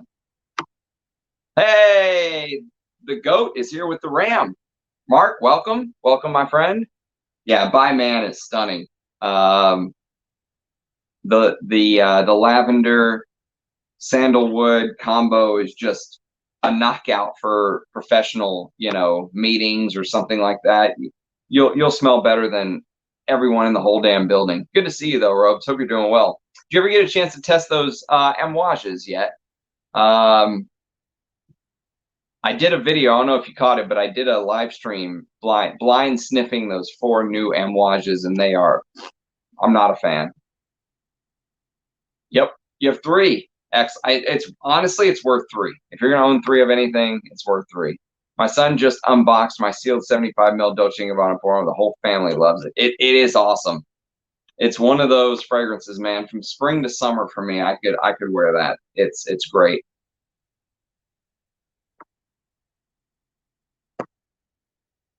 I would buy every single bottle at 125. Yes, exactly. It seems like they're $300-400 here. So that's a great price, Dushan. Let me catch up on these comments and then we'll do some more. Let's talk classic Romeo Jiggly Pour Homme, Valentino Vendetta, Minotaur, Jil Sander Man. I have 2 bottles of Jil Sander Man, or it's also known as Jil Sander Feeling Man. Either one is amazing. DK Man Unleaded. Yes, so I only have one of I don't have the unleaded. I have this version. And I will tell you, this could easily be on the backup list. Someone was saying that this is like a fuel, like you fill up your car, I guess, with it. I didn't know what this was. It looks like the Thor helmet, like, or someone riding like a crazy motorcycle. Meow. But this is this amazing suede, and I can't believe this is from the house of Donna freaking Karen. I still can't believe that. I've never in my life sniffed anything from the house of Donna Karen that was worth a shit, except for this. This is like this outlier. Like, it landed at the wrong house. This meant to land at some amazing fragrance house. It meant to be someone you really respect. It meant to be like a Guerlain or a Chanel or something, and it ended up being a goddamn Donna Karen. But it's a fantastic fragrance. That suede osmanthus combination gets me every single time. And what else is in here? It's been so long since I've worn DK Man. What do they call it? They call it DK Men from 1994. Yeah, it's just, oh, tobacco. That's right. There's a tobacco note in here. It's tobacco, suede, and that osmanthus, like spicy thing. It's so good. Such a great designer. 1994, which is the same year my Scent of the Day's from, I think. 1994. Good old Catalyst. So yeah, the early 90s had some great scents. It's the late 90s that really started to kind of fall off. The middle of the 90s is kind of that demarcation in time for many frag heads. Everything before Aqua de Jo, let's say, was amazing, and everything after Aqua de Jo, they say, kind of sucked. That's an easy kind of line in the sand because the perfume industry took a huge left turn with Aqua de Jo. Mr. Inglewood is speaking my language. Valentino Vendetta. Sadly, I broke my bottle. Vendetta is good, but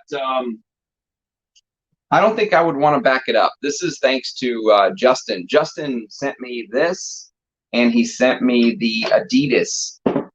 So again, I'll tell you, do not overlook this Adidas, but he sent me both. And this gets compared to Halston, like a 90s version of Halston Z14, Valentino Vendetta Pour Homme. And it actually was in this book I was just looking at. I thought I saw it. I didn't get a chance to really look through, but I kind of perused it. Let's see if I can find it really quick. Valentino Vendetta. Ah, yeah, here we go. Let's see what they say about this bad boy, shall we? So Valentino Vendetta Uomo, 1991. They call it a woody fougere, composed by Edward Fleischier, master perfumer with the ability to create smooth, full, generous fragrances. His rich compositions are satisfying and rounded with formulas that often focus on splendid materials and powerful concepts. Yes, yes, yes. Get on with it. Skip a bit, brother. Thanks to their peerless three-dimensional quality, the middle accord featuring verbena, neroli, laurel, and cloves, Vendetta is one of his finest creations. Ooh, I don't know if I agree with that. This accord spreads from the heart through the other nuances.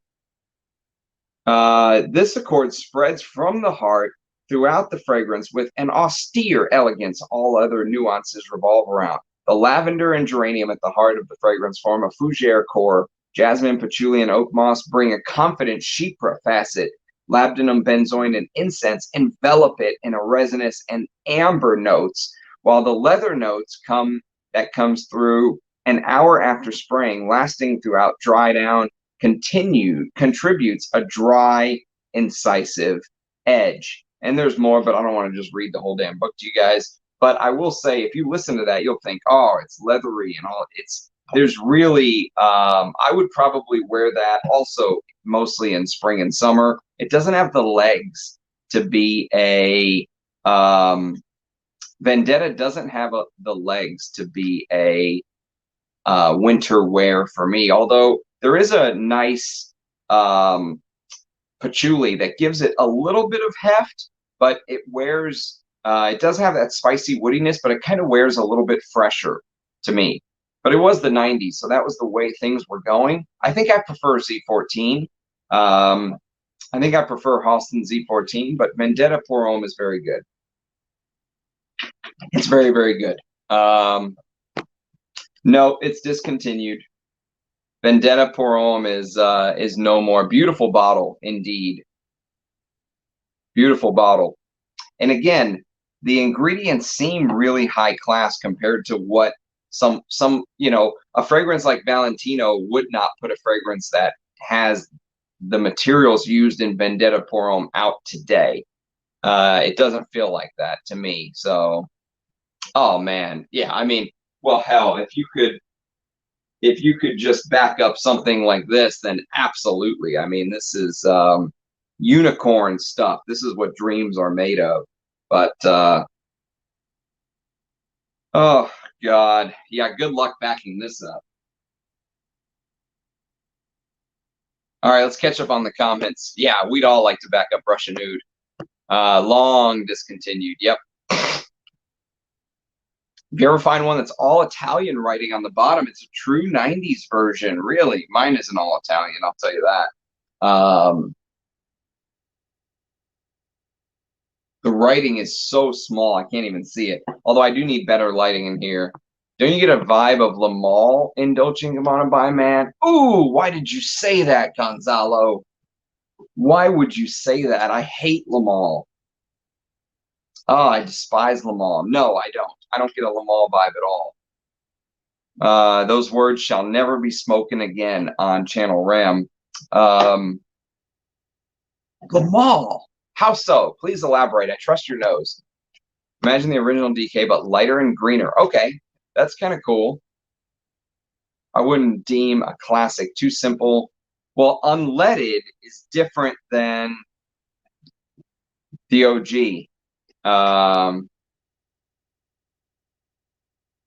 Yeah, the original DK Man from 1994, I would say, is a classic, but I've never smelled the unleaded, so I will take you guys' word for it. But this I can recommend for sure. This is worth a couple $100. I know it just seems like something gets discontinued and bam, it's a couple $100. I mean, that La Nuit de l'Homme Blue Electrique I was talking about earlier just instantly pops to a couple $100 when it gets discontinued.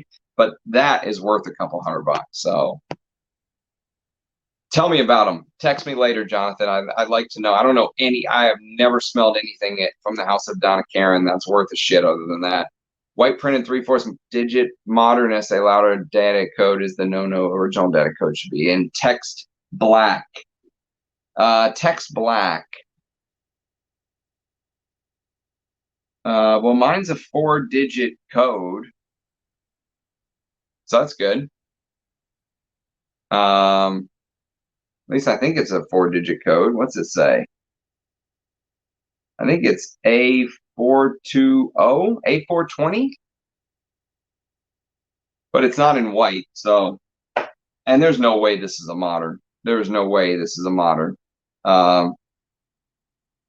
It just smells like there's a pound of oak moss in there. Yep. No, they are actually not. They are absolutely the, oh, Man Absolute. I'm sorry. Yes, Feeling Man and Man Absolute might be two different fragrances, but Jil Sanders Man and Jil Sanders Feeling Man from '89 are the exact same fragrance, just bottled in different bottles. Just no, same bottle, just different name. I don't think I have it here. I think it's under lock and key. Oh no, I do. Hang on. Hold your horses. Okay, so look, exact same bottle. Okay, one says Jil Sanders Man right there. The other says Feeling Man. Exact same fragrance. This is exactly the same fragrance, 100% the same. I've tested them side by side. I was even thinking about doing a comparison video because this one is distributed by Lancaster Group. The one that says Feeling Man is distributed by Lancaster Group. And the one that says just Man is distributed by Jil Sander Cosmetics. So I guess just the original Man is the older one. That's my guess. But this is a great fragrance.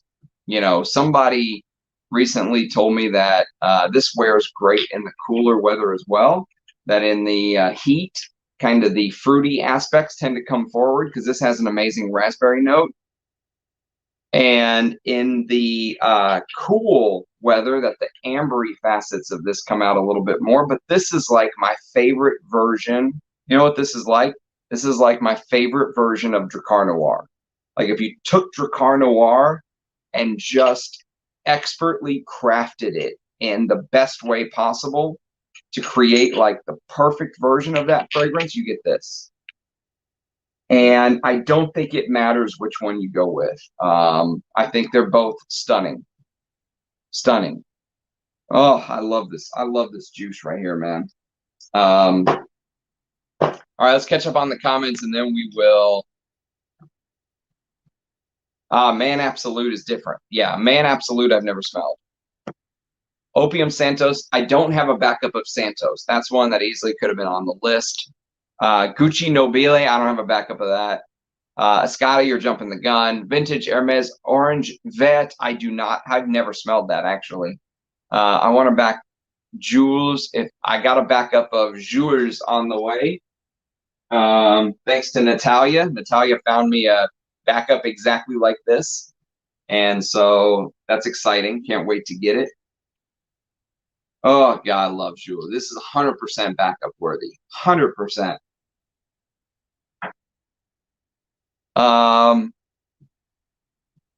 Bellamy is the best leather, which I agree. Jules is sexiest. Yeah, I know what you mean. I mean, I won't argue that. If you said, Ramsey, Jules is the best leather of all time, I would say I personally I disagree because I enjoy wearing Bellamy a little bit more. But man, I could not fault you for that at all. That is like it's like all I could do is just kind of give you an admiring look for picking that as your favorite leather. What are your thoughts on Joy by Jim Patou? Is it really indolic or just a clean? Yes, it's indolic. It's indolic. But I have the Parfum version. I have two. Here, hang on. Let me show you. So these old bottles, like, look, this is not an original, but look how old this is. Let me show you. This is how they used to come back in the day. This is Joy in this is what the bottles used to look like, and it is so indolic. Actually, the fragrance that is closest to this, in my mind, the fragrance that is closest to vintage Joy from 1935, and you might laugh, but I'm being 100% honest with you here.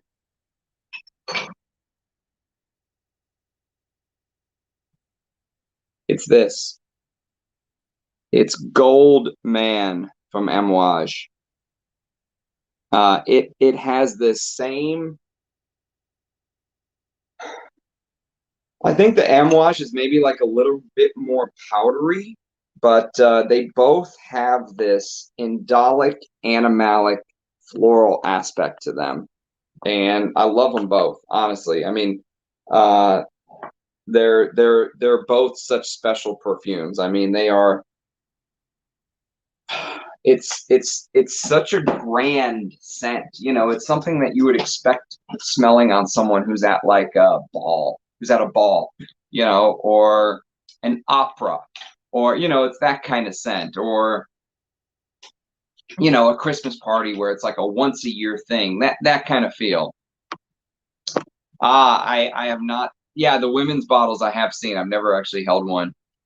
Givenchy Gentleman, you like a vintage. Also, my 83 Halston. Yes, Z14 is amazing. I think I prefer Z14 to Vendetta for Homme. The Givenchy Gentleman I like, yes, is a vintage. You want the Eau de Toilette from 1974, and you want it to have this little silver wrapper around it. If you want to get the version that I have, that I would recommend.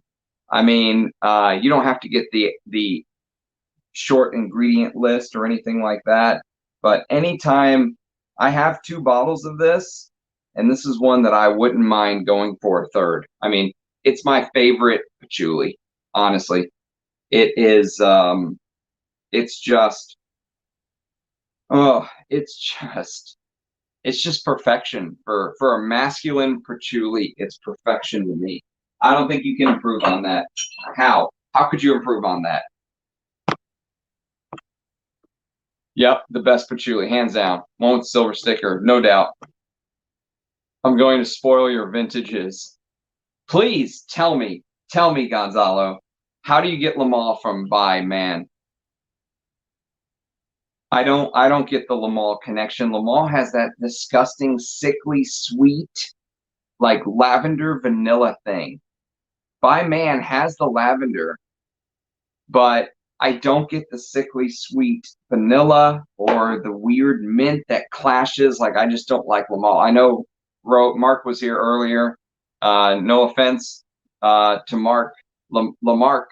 Lamal is not for me at all. I bought it simply to do a review for this channel, which I can hardly get myself to even spray it on. So it's a freshie. Oh, I don't want that. All right. Good night, Pranav. Peace, man. That's a great to slumber scent. There was a man from the early 80s from Jil Sander. Oh, I know what you mean. Yeah. You're talking about Jil Sander Man. There was a man. Is it Man Pure? Let's see. So there was, yeah, the only Jil Sander Man, according to Parfumo, the only Jil Sander Man is the one I showed you. This one. This one. This is the only actual Jil Sander Man. There's a Man Pure, or there's a Man 2, which is interestingly enough. Okay, Man 2. There's Man 3. There's Man Absolute, which came out in 2008. I've never smelled. There's Jil Sander Man from 2007. I've never smelled. But there's Man Pure, Man 2, Man 3. And interestingly enough, Man 2 and Man 3 came out in 82 and 87. And then Man, the original Man, came out in 89, but I don't see an original Man in the database. There is Man Pure, which I did a review, I did an early impression on. But if I would love to smell, if there's an original Jil Sander Man I haven't smelled, I would love to smell that one day. Yes.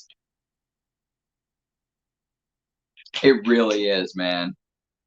Santos is so good. It's like, you know, something about the blend just like touches your brain, you know, like it puts you in this state of ecstasy. I love Santos.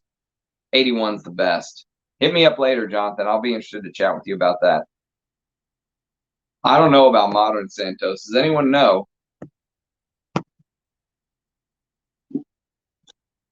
Ooh, 650 pounds for 10 ml.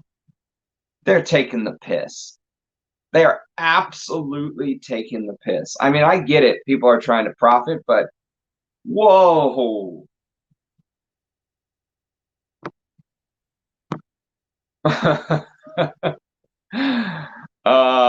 What's up, babe? Good to see you, man. What Chanel are you wearing today? Oh, Vintage Jules is mouth-watering, dude. It is, I'm telling you, it's worth every single penny. Let's be grateful we're able to have our chat been discussed by Ramsey. One day he's going to be so big with that. Yeah, right. Dude, we are way too honestly, and I say this with the utmost love, but we are way too much of fragrance nerds, I think, and we get way too much into the weeds. You know, the kind of videos YouTube recommends I make. Like, YouTube has this recommendation service where they say, if you make this length of videos, more people will watch you. You know how much time they want me to make my videos? 6 minutes and 30 seconds. I can't even say hello in 6 minutes and 30 seconds. So yeah, it's just the detail that we get into. You have to love perfume. Like, you can't be here because you can't be here for any other reason other than you truly love perfume. I'd love to see thousands of people watching these live streams, but go watch the biggest channels. I mean, the biggest, the ones with in the fragrance world, 50 to 100,000 subs is a lot. I know some people have 300, 400, 500, a million, but that's unusual. But go watch some of the live streams and see the amount of people in those actual live streams from fragrance channels that has 60,000 subscribers, 70,000 subscribers. It's like this. It's like 50 to 100 people. So that's what always kind of makes me chuckle is, you know, it's going to be hard to cut through. I don't know if I'll ever really cut through and become mainstream. To be honest, I don't think I even want to. The kind of people that like this content will be probably just more. There'll be more of the fragrance heads, the people who truly love the art of perfumery, and 99% of people, 99.9% of people, I really feel they don't see perfumery as an art. They see it as just something to spray on every day to smell good and get compliments and get women if you're guys, and maybe get a good man with a solid job if you're a girl, and or whatever it is, whatever your desired mate is. That's the way people view fragrances. They don't see it as an art form. I think that's going to have to slowly kind of take a little bit of a culture shift. And I don't think, we're the tiny minority in my mind, but I appreciate I appreciate you thinking that 1,000 people want to be watching my live stream. Dude, you know what? Get with Anuj first. Anuj may have some vintage. They're not going to look like this. They'll be a little bit more modern, but he may have some Joy Extra, some pure parfum from 20, 25 years ago. That shit will knock your socks off, man. It's one of the best just out and out florals. But honestly, if you have Gold Man by Amouage, you probably don't need Joy. I think that Guy Robert borrowed very heavily from Joy. I wouldn't pay $6.50 for 10 ml of anything. Yep, agreed. Dude, that's a great price. Tiger Lust, the one that I love, the one that I go crazy for, this one.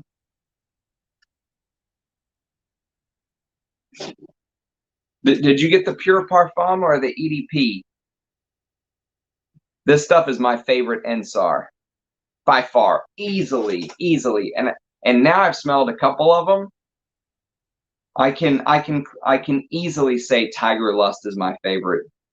And this was actually given to me by a very kind fragrance friend. I won't say his name. If I did, you would know him.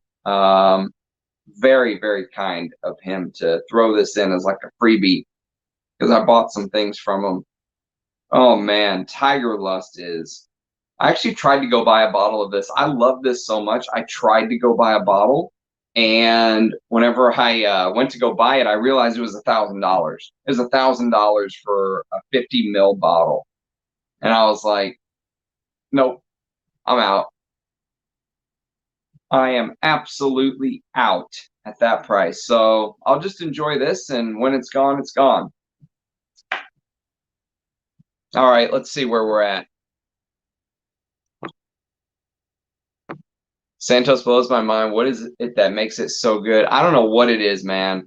I'm with you. I've got a vintage bottle of Santos. It's amazing. It's so posh and elegant.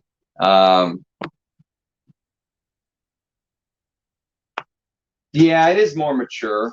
It is more mature than Le Male for sure. Le Male seems so childish and playful to me. I honestly hate it. It's one of my most hated. Oh, don't say that, dude. Don't say that, Duchamp. Please. Please, I love Reflection Man. Yeah, I respect your nose, though. I find By Man too sweet. You find it too sweet? Really? You find By Man too sweet? Man, I think it's dosed perfectly. I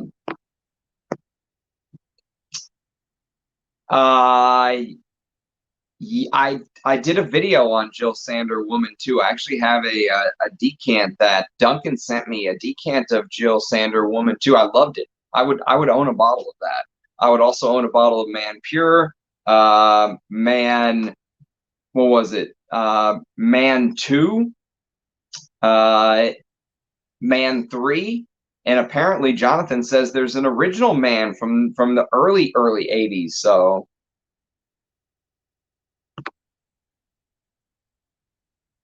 I've never smelled Reflection 45. I've never smelled Reflection 45. I've never smelled on the Honor one that they did the higher quality version of, or higher oil concentration of. I've never smelled Interlude 53. So, oh, you're in the right place, dude. You're in the right place. Absolutely. This is, you know, just naming some of the vintages that I want backups of, because the stream is getting long in the tooth, over 2 hours. Some of the other ones that I grabbed to show you guys that I want to back up, Knize 10, but I want the vintage. When I back this up, I want the vintage Knize 10. The one with the writing all in the middle, the script all in the middle. Man, I love this stuff. Oh, that purpley. I just get this velvet purple iris and leather. It's so good. One of my favorite Francois Coty creations. And then a fragrance I just recently found. I just unboxed this a couple weeks ago. I already want to back up. Jean-Marc Sinan VO version original. And guess what I was doing the other day?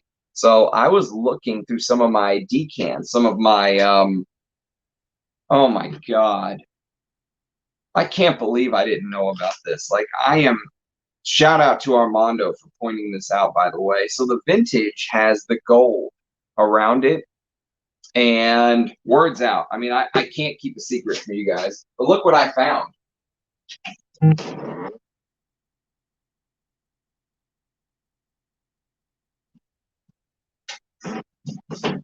I found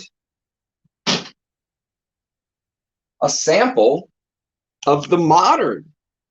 So this is the modern version original. And so guess what we're going to do? We're going to have ourselves a good old comparison video one day.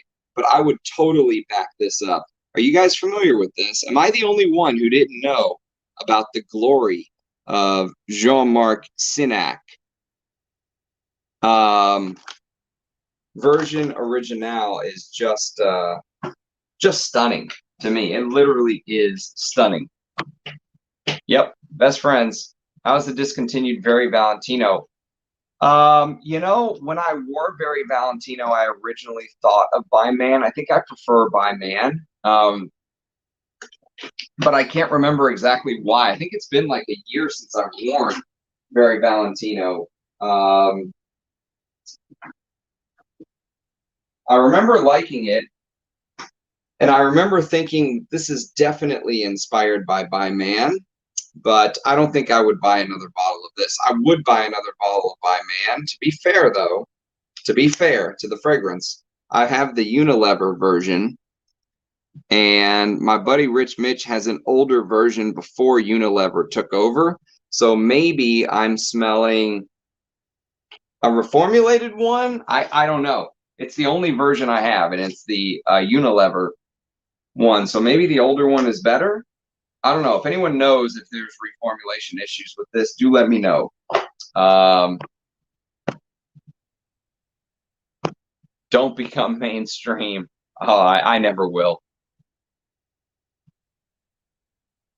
That'll be the day. They'll have to pay me. They'll have to give me at least $250,000. You have Bulgari Eau Parfums on the Rouge Bulgari. What are your thoughts? I don't. The only Bulgaris I own are Falcar from their Le Gem collection. And I own Bulgari Black. And I've got some decants or small little samples of Bulgari Man in Black, which we'll talk about, but I don't have many Bulgaris. Ram! Eugene! I was hunting you down, man. I was going to ask you if it was, I was going to ask you a question, but I'll wait. I'll wait till after the stream. So my Instagram is Ramsey the Ram. Smells good. Terribly long name. Sorry. You can send me a message there, or you can just email me. It's ramseysmellsgood@gmail.com. If you look in the description of all of my videos, both of those are there. So if you forget what I said, you can just click right there and view it. I can't. I can't say hello in 6 minutes. I need to blind buy that already. You do. What in the world are you doing without Knize Ten, dude? One of the most iconic leathers of all time. As a leather lover, but before you blind buy just the modern bottle, and I will tell you, the modern bottle is good. I will not lead you astray, but if I could do it all over again, I would probably pay a little bit more and try to find somebody like Mudasir or Anuj to find me a vintage. You know, the one with the writing all around the inside of the circle. Because if this is this good, I can only imagine what the vintage was. So that's why I say that. Another couple that I set aside, we'll find it in Vienne. Am I the only lady on here? Doubtful. Seriously doubtful. It's probably a 90-10 or 80-20 split, but there's Rachel's on here sometimes. Lily, floral notes will join. So yes, don't feel alone. Do not feel alone. So another one that I discovered last year. Yes, that's it. That's a great way to put it. It's just okay, right? There's nothing amazing about it. I prefer By Man personally, if I recall correctly, if memory serves, going off of memory. But I discovered this, and I got this from Mudasir. Actually, Mudasir got this for me, and you can see the short ingredient list right here. Alcohol, parfum. I love those ingredient lists. Like, oh, you want ingredients, huh? Well, it's parfum. Get out of here. This is OR Black. Pascal Morabito. And this, and I can't believe I waited this long to get this, but this was created by one of my favorite perfumers of all time. You know who created Pascal Morabito OR Black? Jean-Louis Suizac. And you know what else Jean-Louis Suizac made? Bel Ami. So he made Bel Ami, Fahrenheit, and Opium. How was that for a trio? And I was looking around, and someone was like, dude, you don't, and he also made Dune and Kenzo Jungle for the ladies, by the way. And they were like, you don't have OR Black? I was like, nope. They're like, man, if I know your taste at all, blind buy it. And so I did. I got Anuj to find me a bottle. Holy shit, were they right? I don't know what the new stuff is like. I don't know if it's been reformulated. All I know is this bottle that he got me with the short ingredient list is stunning. And I think this is probably sometime within the last 20 or 25 years. I don't know how old this is exactly, but it says www.pascalmorabito.fr. So it can't be an 80s bottle or something. But my God. I mean, what's so crazy about this is it opens up like this 80s traditional aromatic, peppery, you know, herbal, spicy thing, but it dries down to this like resinous labdanum, like this ambery, leathery labdanum. And I was like, holy shit, I'm in heaven with this scent. And Jean-Louis Suizac is one of my favorite perfumers. I mean, just that trio of fragrances, Bel Ami, Fahrenheit, Opium, Kenzo Jungle, the Elephant, Dune for Women, which is an amazing fragrance, and this, which I only discovered last year. You know, just I've never smelled the one that's in the black bottle with the built-in sprayer. I hear maybe that's the original, but I don't know. So if anyone has experience with this, I'd love to know. But apparently it's kind of under the radar. Very few people talk about it, but it is right there with his best work and deserves a backup. I've got backups of Fahrenheit. I've got backups of Bel Ami. I got backups of Opium, but I don't have backups of the great OR Black. And extremely underrated. No one talks about this. Almost nobody talks about OR Black.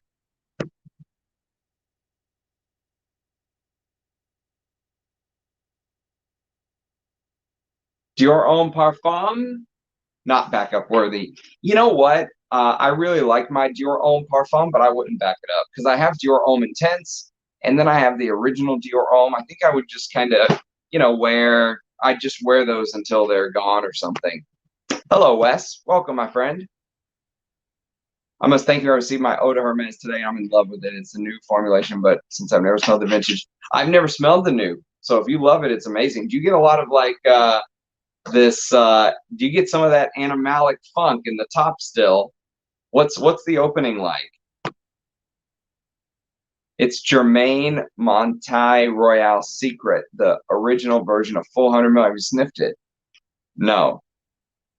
I won a fragrance? How'd you win it, Pike? Oh, you mean on eBay? Yeah, bidding. Nice. God, I hated that meeting. Made me miss the stream.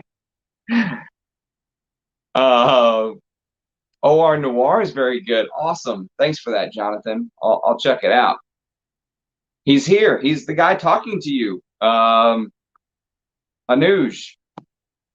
Go to enchanteperfumes.com. ENCHANTE, Enchante Perfumes with an S at the end, perfumes.com. And Anuj will hit you up. Ooh, iris leather is like my favorite combination, dude. You can't do that. I mean, Queer Knize, Knize Ten, Roja's Great Britain. You're gonna pay an arm and a leg for this. But just objectively, I think this is better than Queer Knize. Okay, it's one of those things you're just gonna have to pay an arm and a leg for.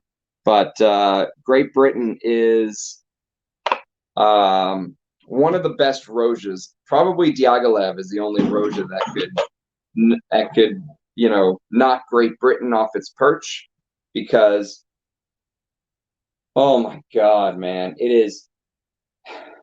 And I thought I've never smelled anything like it. And then Armando sent me a sample of a brand that Roja actually runs. I don't know if it's like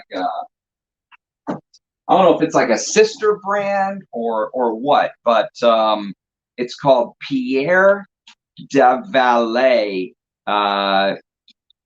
Piguer de Valet. And the one that smells almost identical, if you go watch my blind sniffing episodes that I did, I thought it was Great Britain for sure. Like, it smelled exactly like Great Britain to me. Blind, I had no clue what it was. There's a playlist on my channel for blind sniffing episodes. Pierre de Valet number 47. Amazing iris violet leather with like resins and smoky birch and civet and stuff like that. Just a stunner. But if you have Great Britain, you don't need Pierre de Valet number 47. If you have Pierre de Valet number 47, you don't need Great Britain to me. But more information on that to come very soon, Anuj. Stay tuned. Maybe even tomorrow. I will have to. I'll have to consult with the gods. Musky, metallic, not much leather. Okay, I've never sniffed the new one. They reformulated, I think, in 2013 or 2014, but it's very good. I can't wait. I cannot wait for the third Les Abstrait to come out. Desandra, January 24th, 3 days before Mozart's birthday. Ah, a beautiful day. I bought that book too after you mentioned it. I've been to Italy many times, many regions, and everyone smells great. Just as good as the Parisons. The book is a gem. And it was a bargain. It was very cheap. It was on like the discounted rack, right? Like $15 or something. A hamster cage. Oh, that's great. You know what it's supposed to smell like? It's supposed to smell like the inside of a Birkin bag. So most men, of course, won't know what a Birkin bag is. Most women will never hold a Birkin bag because they're like $100,000 or some ridiculous amount. But the reason that also most women will never hold it is Hermes doesn't just let you buy a Birkin bag. And when I learned this, my head was like ready to explode. because you could walk in there with 100 grand. Let's say it's 100 grand. I don't know how much they are, but let's say it's 100 grand. You could walk in there with 100 grand, or have your credit card with the $100,000 ready to go. Say, I want to buy a Birkin bag, and they'll say no. You have to go buy their mittens. You have to go buy their socks. You have to go buy the, Hermes home decoration. You have to go buy one of the lower bags, one of the lesser bags, right? That's what Hermes wants you to do. They want you to work your way up to the Birkin bag, like you're playing a video game or something, trying to get to the boss. And Eau de Hermes was actually given away for free. So they gave it away to people that bought like a leather saddle for their horse, or, an expensive handbag, or a wallet, or one of Hermes's, leather goods, because in the 50s, when it came out, they saw themselves, they were a leather goods company. And they just figured, it would be cool to give this scent away. So they just gave it away in 1951 when Edmund Rudnitska made it. If you bought a Birkin bag, they gave you this fragrance that you were supposed to be able to, let's say you've been wearing your bag and you have your wallet in there and all this other stuff and your lipstick, and as the months go on, it starts to lose that new bag, that new leather smell. You were supposed to be able to take Eau de Hermes, spray inside of your Birkin bag, and revive the fresh scent of a brand new Birkin bag. That was the idea. That was the concept of Eau de Hermes. And it ended up becoming so popular that when people kept going back and saying, we want Eau de Hermes again, we want, to buy it, they didn't sell it at first. Hermes was like, we can't sell this to you. We give it away for free. So that's when they realized they really had something, and they started to then charge for it. And for me, I think Eau de Hermes is one of the most influential fragrances. Look at Eau Sauvage. Look at Cartier's Declaration. You see its DNA in so many different places. And if you ask perfumers, what is your favorite, what's your favorite perfume from the past that you wish you created, you'll be shocked how many of them say Eau de Hermes. Yes. Well, I can't confirm that, but that's what they say. That's the rumor. Hey, Justin, I was just talking. Okay, so I have to redo this really quick because I wore this to bed last night, and I'm in love with Adidas from 1985, dude. What a find that you stumbled across. You deserve a standing ovation for discovering this, for sticking to your guns, for sending it to me. Thank you very much. We also talked about Vendetta pour Homme, which you sent to me very kindly. So we talked about 2 Justin Height fragrances. But this is out of this world, dude. I can't believe this is an Adidas. I am shocked. I'm stunned to my core. When I wore this last night, I was like, holy bejesus. You were right, man. You spotted it. No one was talking about this, and it deserves to be hyped. Seriously. It deserves to be hyped. Yeah, it's very gentle. You're right. It is. It's very soft, and it seems to disappear after a couple hours. Yeah, Tiffany for Men is good. It's just, it isn't my style, personally. I'm glad I have a bottle, but it's not, that, and like Eau Sauvage from 1966, Chanel Pour Monsieur. Those are great fragrances. They're just not my style. Not my favorite. I've never smelled number 1. I haven't smelled anything else except for number 47, which Antonio sent me. So Armando sent me, sorry. Yeah, do you still have Adidas 1985 Anouge? Because holy moly, what a fragrance that is. I can't believe no one talks about that. That's right, Justin. We're glad to have you, man. Thanks so much for sending that to me. There you go. Anouge should be flooded with vintage lovers looking for Adidas. Seriously. Seriously. It's totally worth it. As a vintage lover, it is worth it. Roja's Royal line worth a look. What is that? What's the Royal line? Jonathan. I do have that Donna Karan bottle and agree is the best fragrance she ever did. 100%. Oh yeah.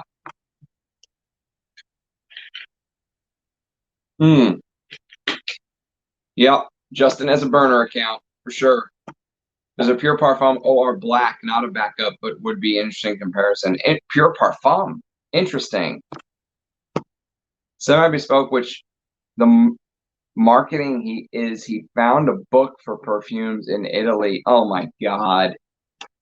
That is just absolutely corny ass marketing. He found a book.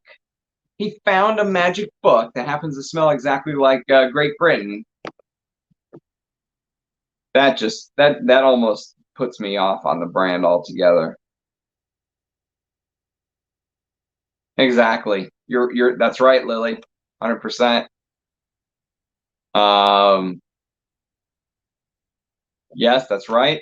Lily's under the Ram Duck and Vintage Mob protection. Run DMC endorsed Adidas. That's hilarious. I did not know that.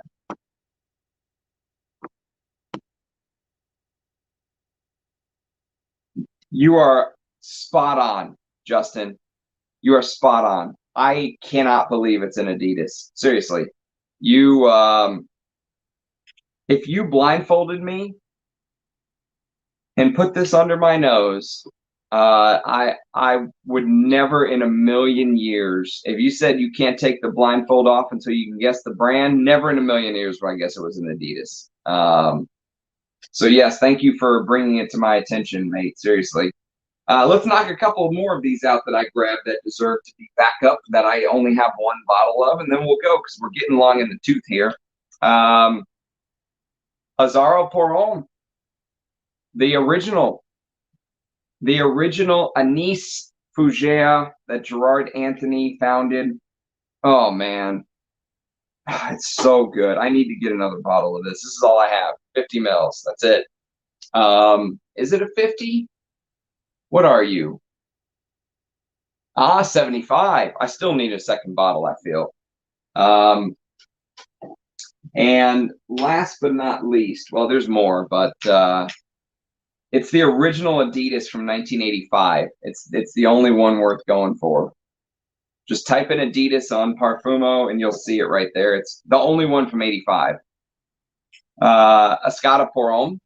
I just missed out today on a backup of this. I just missed out. One just sold on Mercari for like 80 bucks. A bigger bottle than this. This is a 40 mil. It was like I think it was 100 mil maybe, but $80. Someone got a steal. I was so pissed. I was an hour late, but I was at work, so it's hard to kind of get away. And then, of course, Magnetism for Men. This is total backup bottle worthy. I only have this much juice left, this much right here. But I would go for a backup of Magnetism. I just love the cola grape soda thing. It's so weird.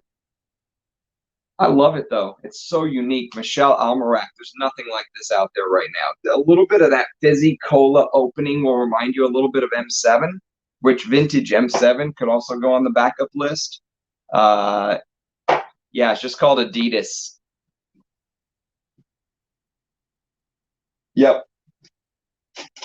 And you know what? You guys are going to laugh, but I'll show you anyways. This is backup bottle worthy. La de la Exquise. To me, it's backup bottle worthy. I think this is the best rose patchouli that I've smelled for me, for my personal taste. If I compare this to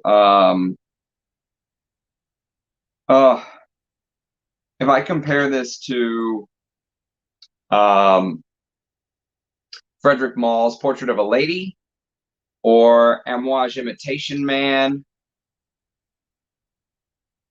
you know, something like that. For me, this is the one I'd want to wear because it has that castoreum in the dry down. It gets resinous, you know, smoky resinous. This is backup bottle worthy for me, for sure. best fragrance of 2022. And not just because Eugene's a friend, but objectively, I mean, what came out in 2022 that's better than this? There's only one fragrance that I can think of that can give it a run for its money, and that's Sacred Scarab. But I only have a 10 ml Discovery atomizer of that. I haven't decided if I want a full bottle. So yes, for me, I mean, Le Doulet Exquise wins 2022 crown and backup bottle worthy. If you're a rose patchouli lover, definitely get your nose on that. I cannot wait to smell Eugene's third fragrance, Descendres. We may have some exciting news on that tomorrow, so check back with me. Yes, spot on, man. Thanks for being here. Thanks for being here, my friend. I'll hit you up after the stream. It is backup. It's backup bottle worthy for me. Yep, Sacred Scarab. LDE and Sacred Scarab compete for 2022's top spot for me. So,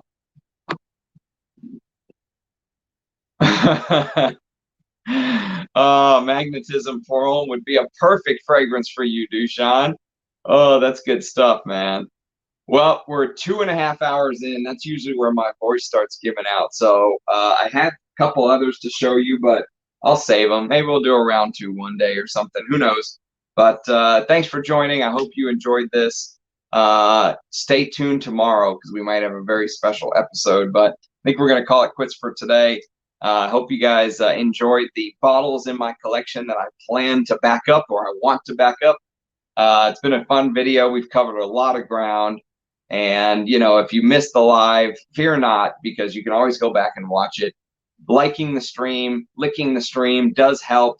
It helps the fragrance algorithm, the YouTube algorithm, put us out there so more like-minded people, more fragrance lovers can find us, find our little community that we have. And I'm sure some of those people watching are kind of the bigger channels, the brands, peeking at what the real fragrance connoisseurs are kind of digging into, you know. And so even though we're a small community, I know we're fierce, and I know we love fragrance, and that's the most important thing to me. So thanks to everybody who makes the community what it is, our little fragrance family. Thanks for joining.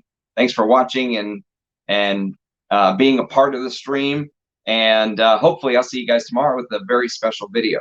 Cheers, guys. Bye-bye.